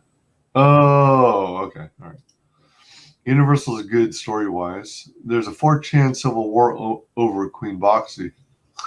This stuff is funny. Gundam Wing is awesome as well. Boxy, the YouTuber? Look, the East is burning red. Love Master Asia in G Gundam. The thing with the Universal Century is that it's like 40 years of good storytelling. It's better than Gundam Wing. Gundam Wing is good, but not as good as the Universal Century timeline. Start with Gundam Original. Man, you guys are so knowledgeable in this stuff. I know, and apparently Gundam's got some really deep lore. Yeah, and like it's like because I hear my brother talk about it, and I'm like, oh my god, that sounds amazing. But it's so much to get into. You got like 12 different series or more than that now. Yeah, I'm hoping one day to add to my DVD or Blu-ray collection, the complete seasons of these anime and mangas. Nafia still needs a helmet while lancing. Nah, she likes the danger. We're getting technical again. Gundam Wing was the death side. Me, I'm a sweetheart. If they have balls, they won't mind. If they don't, they aren't the kind of men I get along with. Hey, there you go. Just my ball busting. He just ignores me, which usually works great because I'm usually kidding. That's funny. Wigga. I don't know what Queen Boxy is doing now, but 4chan split in half over her. It was hilarious. That's too funny. Oh, Catherine Wayne. Queen Boxy is Catherine Wayne. I'll look it up. That sounds funny. That's not a reference to Bruce Wayne's family, is it? Is that actually the name of a YouTuber or someone? Oh, it's a meme, isn't it? It's like ComicsGate. It was supposed to be an insult. Now it's a point of pride. Yeah. Oh, I gotcha. I found 00 to be a repeat of stories I'd already seen. Oh, all right. Oh, okay. I kind of like 00, but Gundam Wing is my favorite by far. Yeah, I don't know enough about Gundam to actually, I've never seen the anime. I've just seen a bunch of the books, the manga books. Afro Samurai is great. It had 2 parts. It's done. 2 parts, huh? 2 seasons equals 2 movies. Oh, Exceptional, man. It's really good. G Gundam. Oh my gosh, Gundam debate. Yeah, Afro Samurai was good to plus this good too. Plus the story held up really well. Yeah, Batman's mom is Martha. Yeah, I think we figured that out after that movie. Yeah. Oh, shit. Yeah. It's just that I wasn't sure if they somewhere along the line introduced a character named Catherine Wayne or something, like a cousin or sister's brother's uncle's cousin. It sounded like it would fit. If you told me that, I would believe it. Oh my gosh. Oh wow. Finally caught up. All right. You guys are funny. So this is the ecchi variant. And finalized art may differ slightly from. Yeah, I'm still experimenting with some stuff. Okay. I might go back since I haven't actually finished it or got it into print yet. All right, but no drastic changes will be made. Limited edition. As a collector, I'm proud to say every single item in this campaign will be a limited edition item. Once the campaign successfully ends, these items won't be available anymore. Chapter 1 may be reprinted in the future, but it will never have these 2 covers again. Hurry and secure these items before it's too late. So you break down the perks here. The standard perks 25 for the main book, original cover. Then you got 25 for the variant cover book, 50 for one of each of the covers, $100 for each of the original covers. Plus, it looks like 2 prints. Oh, those are trading cards. Oh, trading cards. All right. I'm still working. I have so much I want to do, but so little time. But yeah, I collect Yu-Gi-Oh cards. Okay. All right. And so yeah, I love limited edition stuff. Sweet. Yeah, me too. For 200, both signed books plus 2 trading cards plus. Is this? Yeah, that's the actual print. I should have probably put like what it is above it. But if you look into the right side where all the perks are, it goes in more detail. Yeah, for sure. And then, it's pretty laid out nice and neat. I like the format and stuff. But yeah, it definitely need to. Well, you break it out like you said in the perk section. So. But yeah, there's so much I got done with this page. But again, I just got to keep moving on. Yeah. But with these 2 perks, what's special about them, what I really didn't talk about, is that since I'm a digital artist, I really don't do physical art. And if for other people who like to collect Japanese stuff, have you ever heard of shikishis before? No. So like right below on the $1,000 tier, that's a little picture. Basically, it's a board. It's a signature board. And in Japan, they use really fine paper. And like to buy shikishis, they're like $10 for a pack of 2. Oh, wow. Yeah, so that's like the signature that you want to get. Like, when you meet a celebrity, you have like a pad of paper. Okay. Well, in Japan, you get this really nice board. I have 2 of them. I got one from the creator of Guilty Gear. His name is Daisuke Ishiwatari. And I got another one from the creator, the artist who drew the Vocaloids. Do you know like Hatsune Miku? The name sounds familiar, but I don't know. Yeah, if you saw them, you probably know exactly what I'm talking about. But I have 2 of them. I love them. They were super hard to come by. And I think I mentioned down below that it's one of those things that you want to get from your favorite artist. And I thought it'd be cool to offer that to fans. All right, so that's the extra special thing you get with the $1,000 tier. Yes. And how big is this signature card? They're pretty big. I can't say the exact proportions. Well, I mean, like, is it as big as 12 by 12, or is it smaller than that? 12 inch by 12 inch square. It's like a square. It's like the size of a textbook, I would say. Really? That is quite big. So Yeah, about the size of a comic book, height-wise. with a signature card, are you basically doing a hand-drawn sketch and ink? Oh, the trading cards? Or the... No, this signature card. Oh, the Shikishi board? Yeah. Yeah, I'll be doing that all by hand. And in addition to an image, do you still sign it, or is I both the drawing and the Shikishi. or is the artwork itself considered the signature? Oh, it can be both. I mean, the more expensive Shikishis in Japan have, well, the most expensive one is it colored the line art and the signature. But most like voice actors, all they do is sign it with their signature and no art. Okay, all right. So artists go above and beyond, and it's really hard to get the actual art on a board. Because you would have to actually meet the artist and they have free time to actually draw it. And they'd have to have it on hand. Exactly. Wow. So it's almost like having a piece of canvas board, except it's actually it's reinforced, so no dings and no nothing like that. Well, it can get dinged, but it's like you're gonna have it for a while. It's gonna last the test of time. And it's like a paper surface. It's like really fine paper. Really fine paper. Okay. And so you can color it with like really heavy markers, and it won't like destroy the paper or bleed through.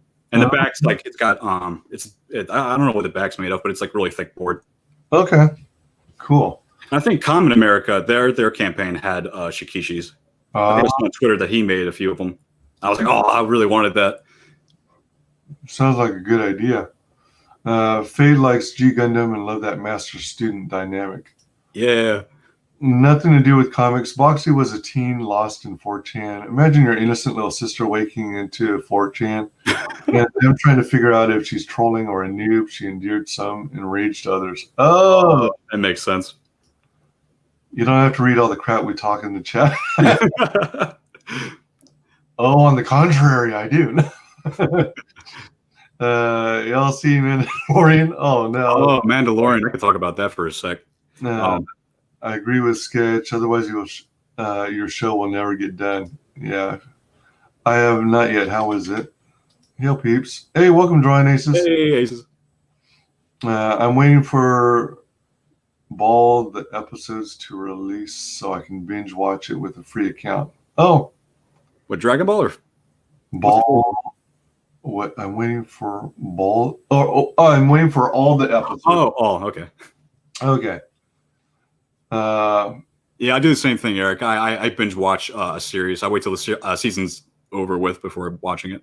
Yeah, hopefully the free account doesn't expire before all the episodes come out. Oh, I sail the high seas. Yeah. Don't tell anyone I do that. Let's see here. Trading card drafts. Yeah, I'm still working on them. These are pretty cute. I like them. Thank you.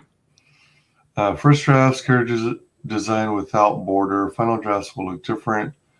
We'll update and take feedback. So, yeah, you basically, wait a minute, hold on, trading card. Oh, these are going to be printed ultimately, right? Once you get the image down. Yeah, like I said, I love Yu-Gi-Oh cards, so I really want to make them better than that. Really want to be them reinforced. And then what's going to be on the backs of them? Is it going to be like a little bit of history, a little chunk of, are you going to do like the Transformer style stats? I might just keep it simple like Pokemon and Yu-Gi-Oh do. Just like my company logo, the name. I don't know yet. I'll think about it. All right. I know that's bad because the campaign's currently active, and they're like, you got to know what you're buying. Yeah. But just trust me, it's gonna be great. I'm a perfectionist. Everything's gonna be 100%, 110%. One of the things I like about some of the campaigns I've backed and gotten fulfilled is when they release trading cards or postcards, and you got the image on one side, and then on the back, in addition to the branding, it indicates what comic book, what issue number, and in some cases, what page they were first introduced. Oh, okay. I haven't gotten any from ComicsGate. I always thought that was a cool thing to have, because ultimately, ideally, you're going to have this big old huge IP, and people who come into it late are going to go check out these characters. I love these characters. When did they first get introduced? What issue was their first appearance, and so on and so forth. Yeah, I get you. Stretch goals. I'm optimistic. Are you? 10 grand. Whoo! Add chapter 2 to the book. Oh, wow. Yeah, I would love to put in chapter 2 right now with it. All right, so this campaign doesn't already include chapter 2. It only has chapter 1? Yeah. Oh. Bring the total number of pages from 48 to 72 plus. 15K. Add an additional trading card to the set, which is going to be a character named Victoria, original art. Yeah, she's the elf up top with the white hair. Oh, okay. All right. And then the Fia's the other one. So it'd be another set of cards alongside the ones that are up top. Okay. 20K. Add an additional trading card to the set, Nephia. All right. So basically, you would be getting a second set. Another card added. The same characters, 2 sets of the protagonists, the lead characters. Right. Yep. All exactly. Right. And then 40K swimsuit and lingerie ashcan. Hey. Yep.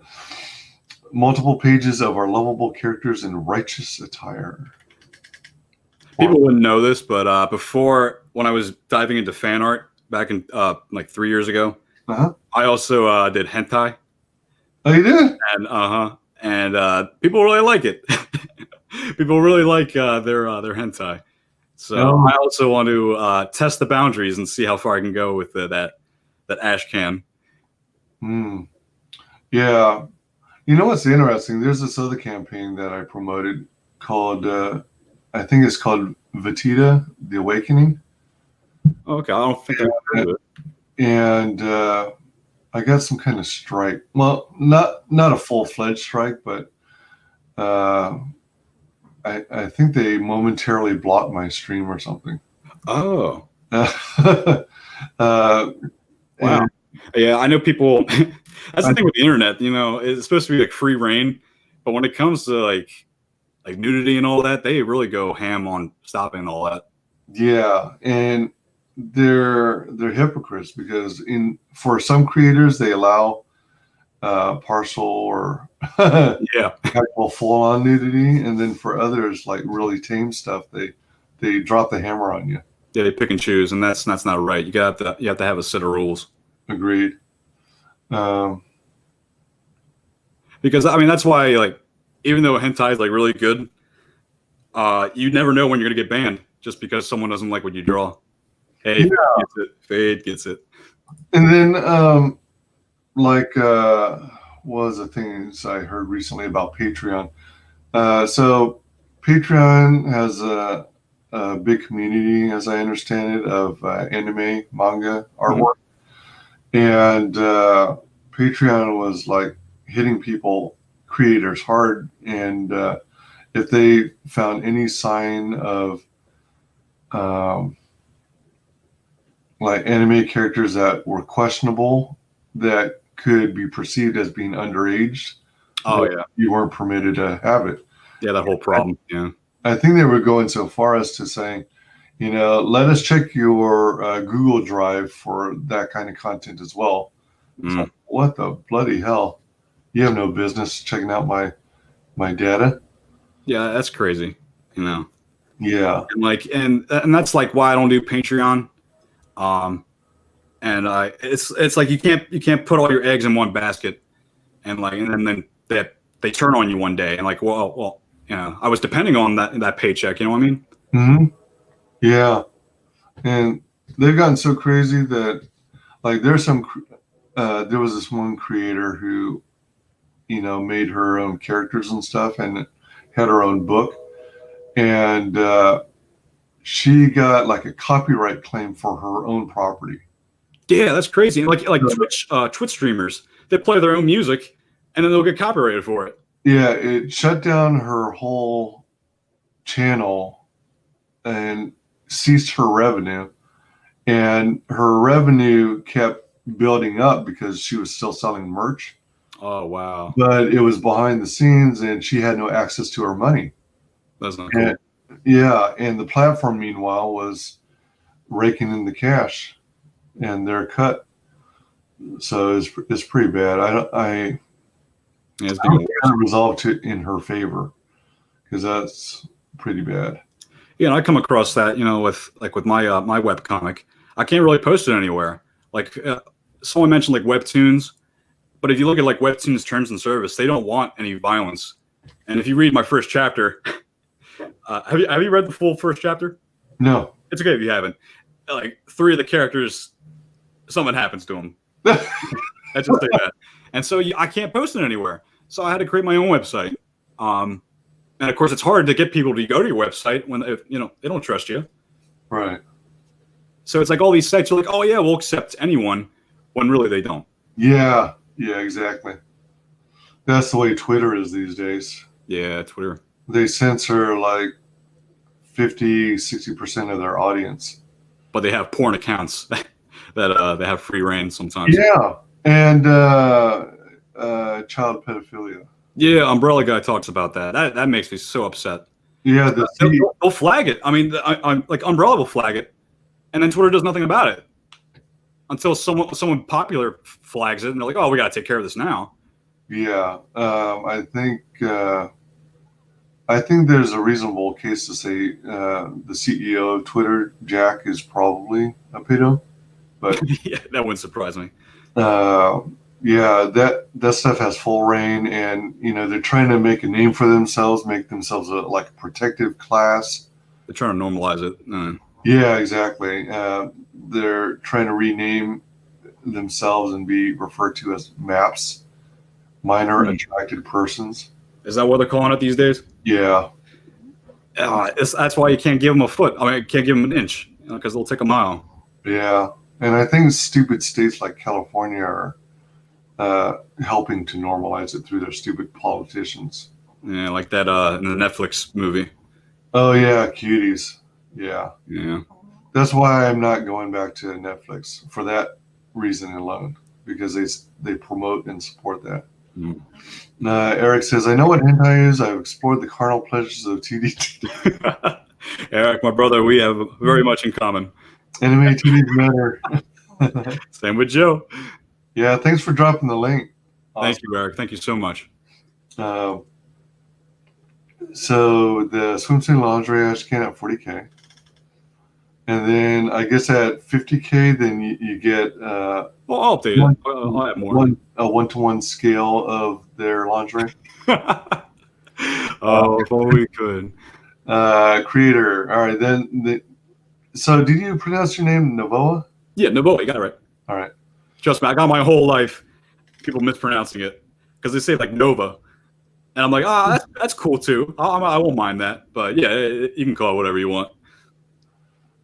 So in manga and anime, there are all these symbols that appear above characters' faces in different circumstances. What does this specific expression mean? Where you have the face tightening to make the veins pop.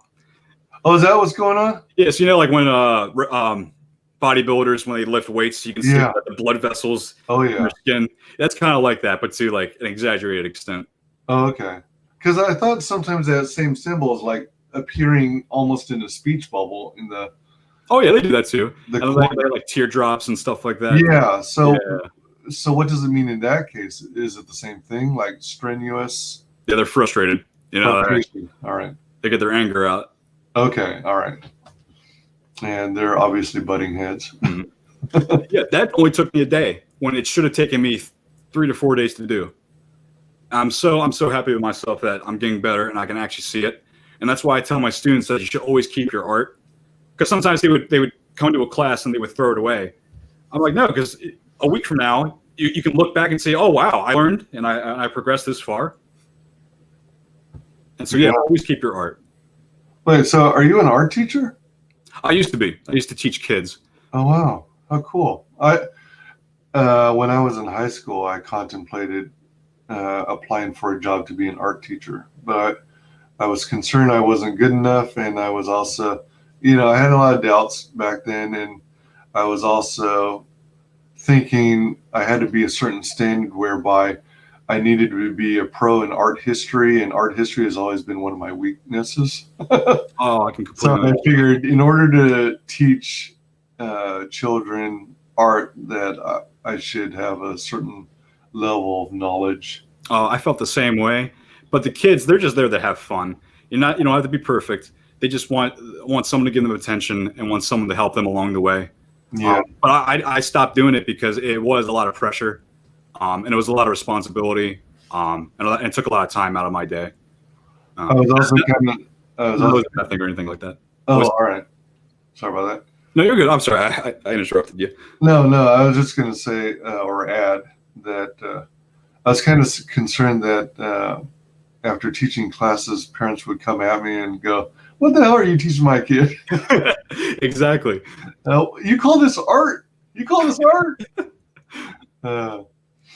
California is doing a bunch of weird stuff. I'm getting my affairs in order so I can move out of here in the next year.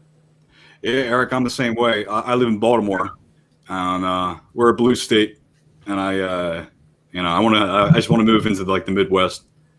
Yeah, I mean, it's kind of tough for me. I'm originally from California. Oh, are you? And I miss California, and I don't miss the politicians, and I don't miss all the drama and the stupid laws like idiot Gavin Newsom is putting into play, the power-hungry SOB. But I've got family, and most of my family and friends are out there. So I was contemplating moving back to California to be closer to family and friends, but I don't know. I keep bouncing back and forth. Do I move to a predominantly red state, or do I go to a neighborhood that's red? That Yeah, it's really tough. It's a tough decision because moving is not easy. Yeah, it's a pain in the ass. And once you make the move, you just want to stay. You can't Yeah, another spot really quickly. Yeah, for sure. So since chapter 1 is already complete, that's you've got to jump on things, and yeah, I just want to reassure everyone that I'm extremely determined. I got chapter 1 and chapter 2 done, and that animation, I got that done. I didn't even know how to animate. That was my first animation ever, and I think it turned out pretty well. What software did you use for the animation? Clip Studio, and then I did the effects in After Effects. Oh, okay, all right, right on.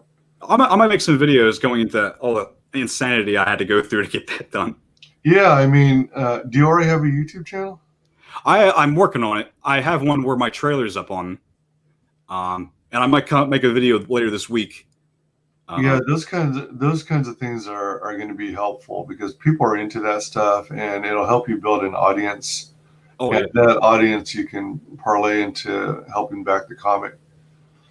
But again, there's only so many hours in a day. Yeah, true. And yeah, busy. Let's see here. Yeah, I guess I'd be considered so-so. I guess I'm okay with social media. I mean, I'm still a little clunky here and there, but if you ever need suggestions or feedback, or dude, I appreciate it if you could. Just let me know. Because I'm horrible with it. Like I mentioned before, I had to stay away from it. Otherwise, I would lose myself in it. Yeah, it's easy to do.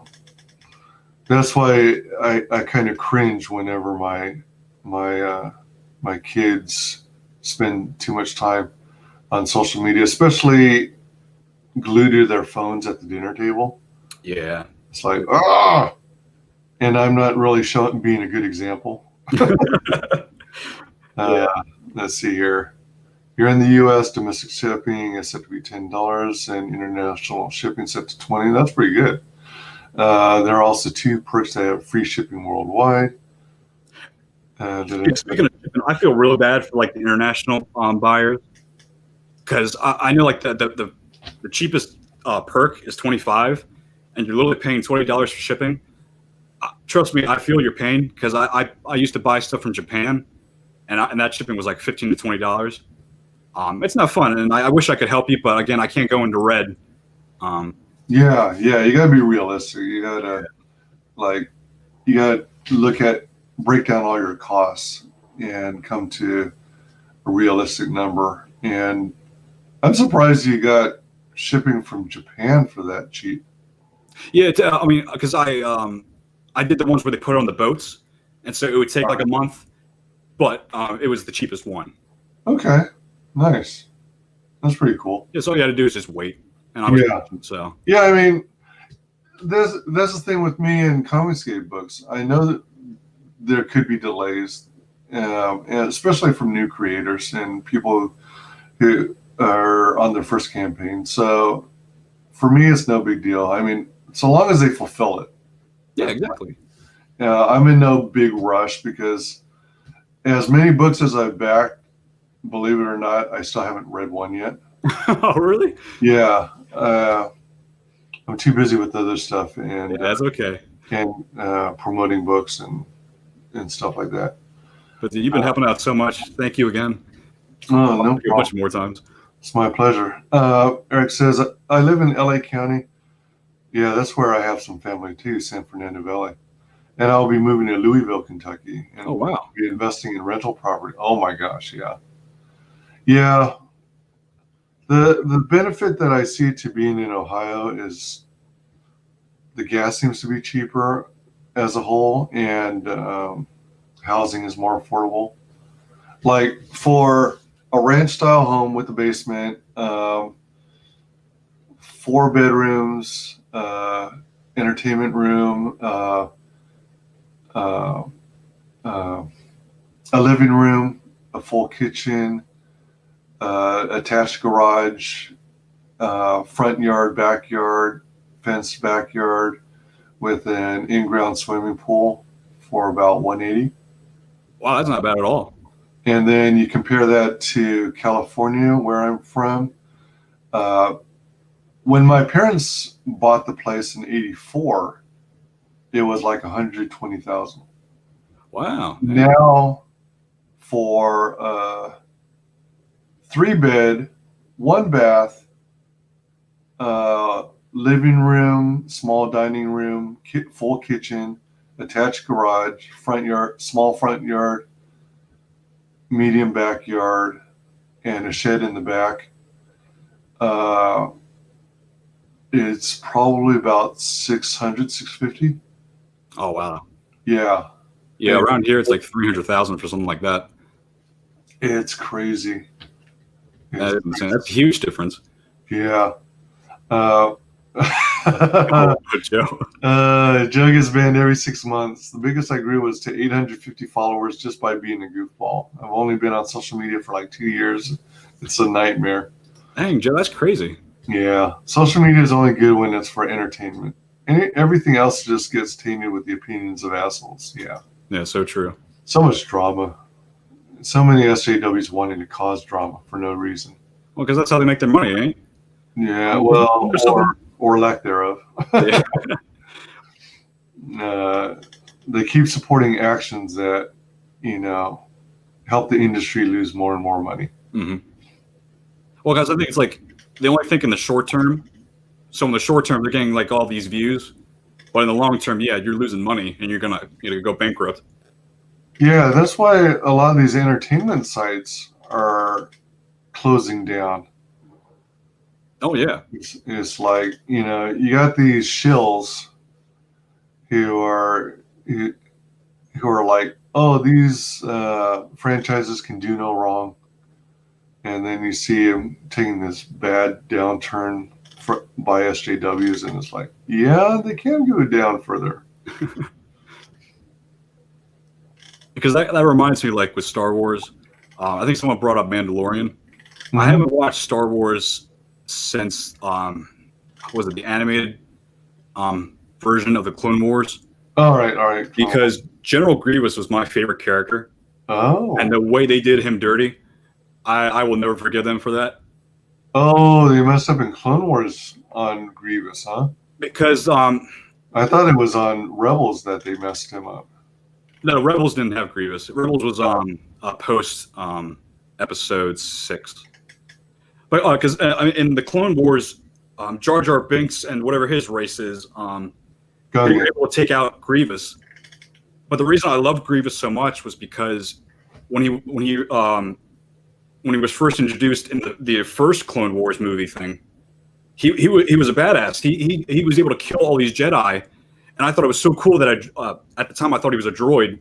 He was able to take out all these Jedi and not have the Force. You know, I loved him instantly, and I kind of forgave like Lucas for what he did in Episode 3, because I thought at the time that Mace Windu was the one who made him who gave him that cough, because that's what happened at the end of those chapters. But then the next animated thing came out, and they just made him into like what he is. Are you into Star Wars? Me? Yeah. Oh, hell yeah. I'm a big fan of the original trilogy. I really enjoy the prequel trilogy. I think the sequel trilogy sucks. The only good movie that Disney came out with, or I should say decent, is Rogue One. Exactly. That's what I was about to say. That was the only movie I enjoyed. I would only go back and watch it just for the last 10 minutes with, or the last 5 minutes with Darth Vader. Oh my gosh, that scene. I will say that to a certain degree, the CGI Leia and CGI Tarkin kind of creep me out. It really didn't bother me, because I really don't notice stuff like that. I'm bad when it comes to that type of thing. Yeah, I can see why people really don't like it. Yeah, it wasn't as bad as I thought it was going to be, but still, there's something kind of irks me when you go in and CGI a living person who is no longer with us. Yeah, I can see that. Yeah, it's like, and also the uncanny valley. You can really notice it sometimes. But they could have hired another actor and someone who looked closer to either one. Oh yeah, absolutely. Welcome, King Toad Comics, the Mothman. So many of us CG are here in Ohio, it appears. Hey, King Toad. Hey. That's cool to know that everyone's like in Ohio. Hey, Kino. Let's see. That's number one co-host to you, sir. The best Star Wars media is comics and novels. They are so good and deep with lore and great storytelling. Yeah, it's such a shame that they shit on the books all the time. Hell no. My favorite character is not Rey. Thank you very much. Very much. Oh my goodness gracious, that's heresy. I find it funny that Rey is now the Mary Sue. That instead of saying Mary Sue, everyone calls that term Rey. Yeah. Yeah. Your character is a Rey. So let's check out the perks. I love that you have featured tier. I think it's great that whenever people have a featured tier. Featured, as I see it, is the best bang for your buck. It's tough picking one because I want everyone to have the collector's edition to get everything, but again, you want to keep it realistic and excite people about getting just both the books. Yeah, with the featured tier is like you get the books, and then you get some extra goodies. Mm-hmm. Be it patches, stickers, buttons, what have you, bookmarks, trading cards. And it's not, the featured tier shouldn't be the cheapest tier. It shouldn't be the most expensive tier. Just somewhere in the middle. Yeah, I wish I could do all that stuff, but again, I have limited resources. Let's say like that. Oh yeah. I hear that Sticker Mule's pretty reasonable though. What's that? Stickers? Sticker Mule. I think it's stickermule.com. It's where a lot of people get their stickers made. I'm gonna write that down. Yeah, it's pretty good quality. Let's see here. And then you might also be able to get, I know you're on a tight budget, but if you connect with other CGers who have campaigns, and you might get their buy-in to, you might be able to strike a deal and have them offer some sketch cards. Oh, okay. For the campaign. So the feature tier has both covers, A and B. The second tier for $25, you get the first book. Next one for $25, you get the second cover of the book, the variant, if you will. You get for $100, you get a signed deluxe bundle, which gives you both signed books, both signed cover books. Plus, you get 2 trading cards. Collector's edition gives you. Is it the first? Wait, hold on. Oh, it's both books. Yeah, both of them. Both books. And are they both signed? Yes.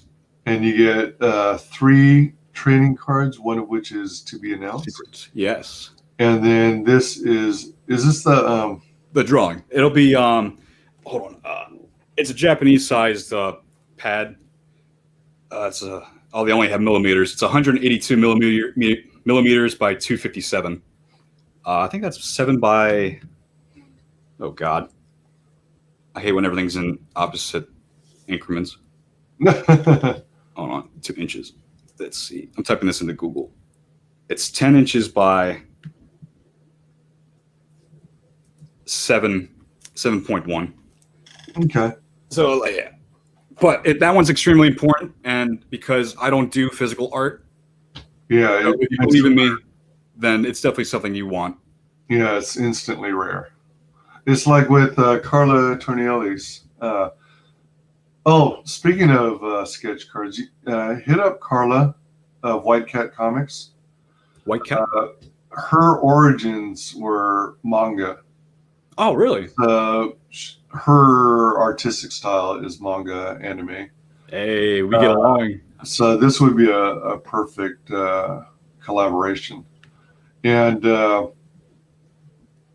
for the book Grim Reaper, it started on the it was her first attempt at Western style comics. Oh, cool.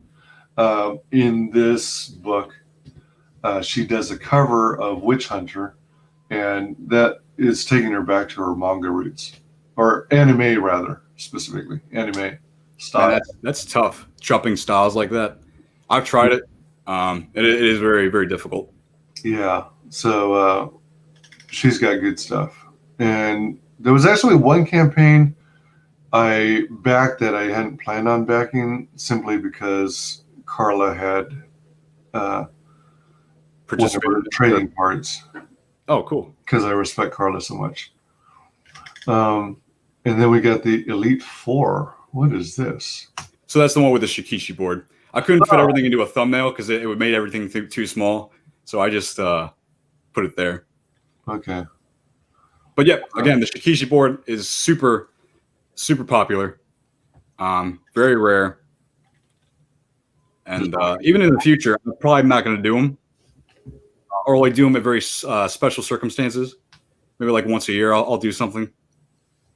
So yeah, definitely something you want. Yeah, what I meant to say with regards to Carla as well is she's a digital artist too. Oh, so cool. It's very rare to get original art. So on the tiers I backed of their campaign, I got some pieces of original art. So that was cool. Yeah, that is really cool. I love inked. What does she do? Inked?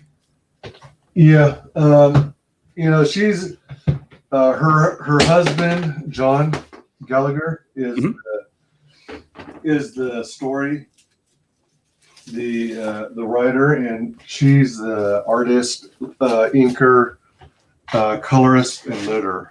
Oh, cool! So double team, or yeah. Yeah. So here's an example of. Oh, that looks sick.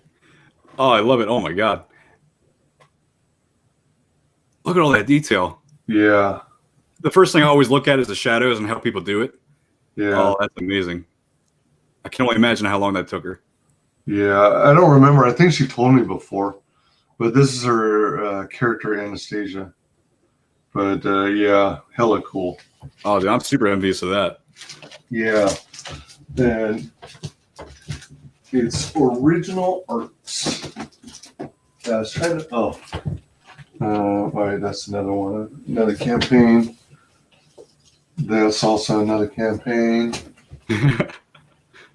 And then here's another ink. Oh, wow. She did that too? Yep. Oh my God, that's beautiful. This is her work. Oh, I love how she did the reflection on the boots and the hair. Oh yeah. This is her character Lust. Very, very nice. And then this is original sketches where she sketched out the page of Oh, that's really cool. What book is that from? Grim Reaper 2. Okay. Yeah, if you go to my channel when you can find some spare time, Check the video then.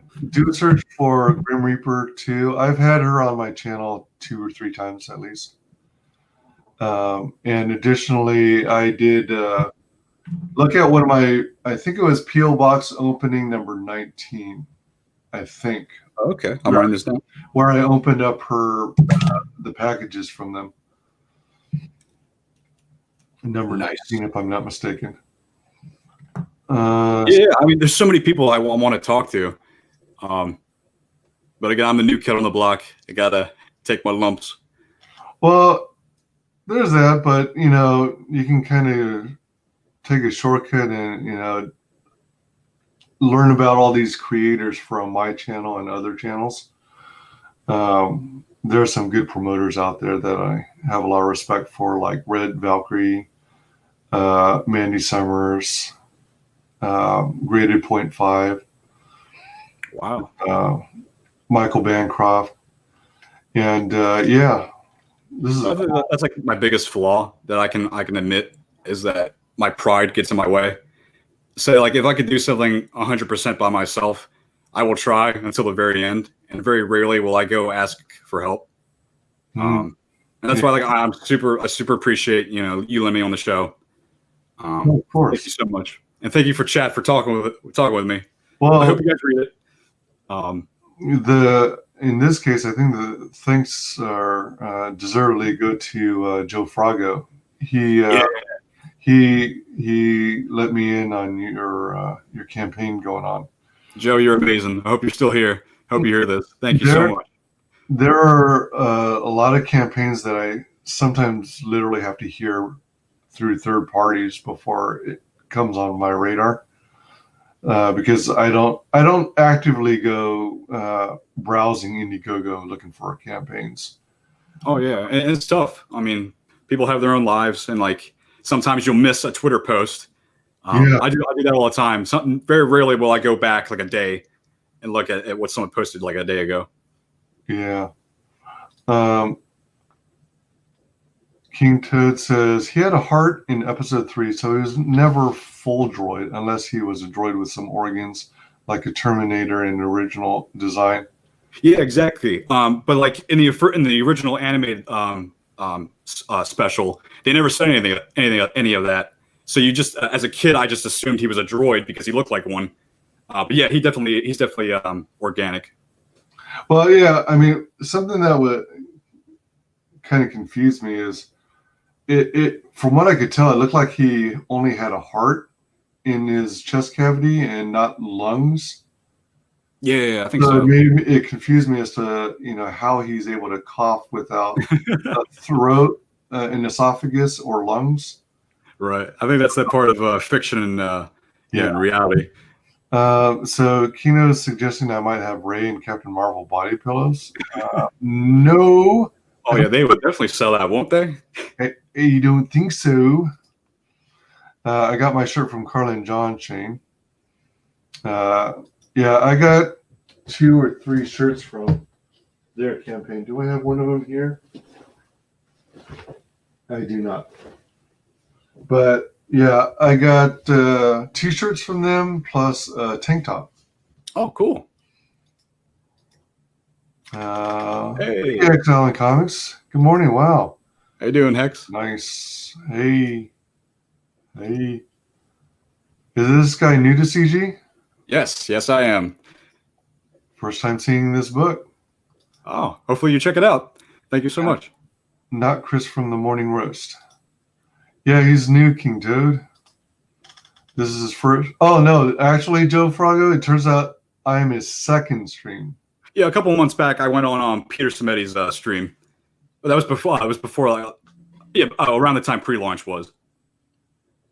Yeah, it's kind of funny. Your first stream was Peter Sameti, and your second stream is mine. Did you catch my little The intro? Yeah, that's funny. I didn't realize that. They made a joke of that. Yeah, CG UK is awesome. I love them to death. They've got some awesome talent, and they're funny as hell. When that stream happened? Oh, I want to say like at least a month, maybe 2 months ago. Oh, okay. How long have you been around? I haven't. How long have I been around? Yeah. Me? Yeah. Well, I mean, how long have you been making videos for? A year. Oh, really? Wow. Yeah, I've been doing it a year. Shortly after I learned about Phantom Menace and ComicsGate, I was I was on board, and I was like, hell, I got to make some of these projects happen.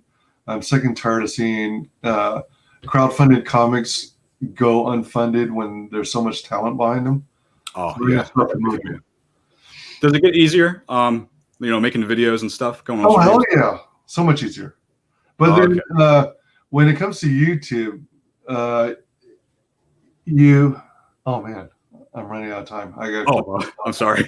No problem. Yeah, let me know when you have to finish. I have to finish now. But Okay. I'll just have to give my next guest a heads up. What was I going to say? Yeah, so with YouTube, you don't want to get caught into the habit of doing what I'm doing and streaming all the time.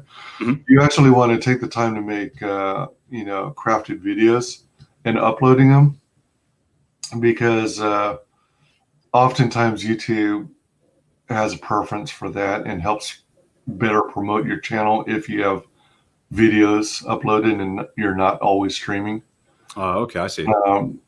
And with videos, anywhere from like 7 to 10 minutes, people are more likely to sit and watch it as opposed to something that is 3 or 4 hours long. Oh, okay. Yeah. That makes sense. Yeah, it seems so intimidating at first because I haven't done it before. But I think I'll figure it out the way you explain it. Yeah.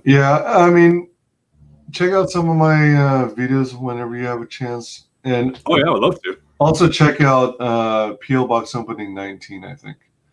And I think that's the one that has the White Cat Comics unboxing. Awesome. Yeah, I'll check it out. Oh yeah, I'm next. Yeah, Hex. Oh, sorry, Hex. I'm so sorry. True, but streaming can be addicting. I know. That's exactly why I keep doing it. It seems so much easier because you're not taking extra time to splice your video. You don't have to cut out the dead space. You don't, everything is like off the cuff. Yeah, and edit everything. Yeah, it's quick and easy.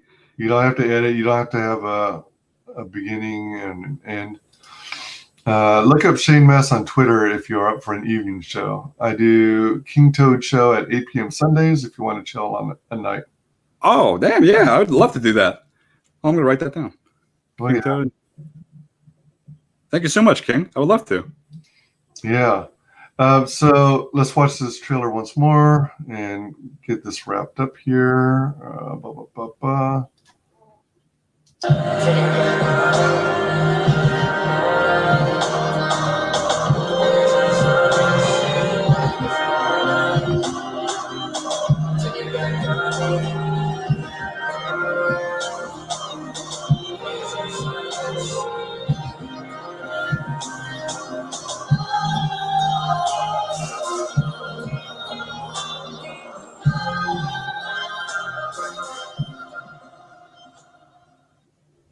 I do really like the music. Oh, thank you so much. I'll tell my brother that. Yeah. So if you guys want a book about S&M, Oh my god. But yeah, forever branded. All right. So, it's free to read. Go check it out, guys. Yeah. We're at 203. Let's get this sucker funded. We've got 15 days left of the first 30 days. So let's try and get this funded before the end of the 15 days. Yep, we're gonna do it.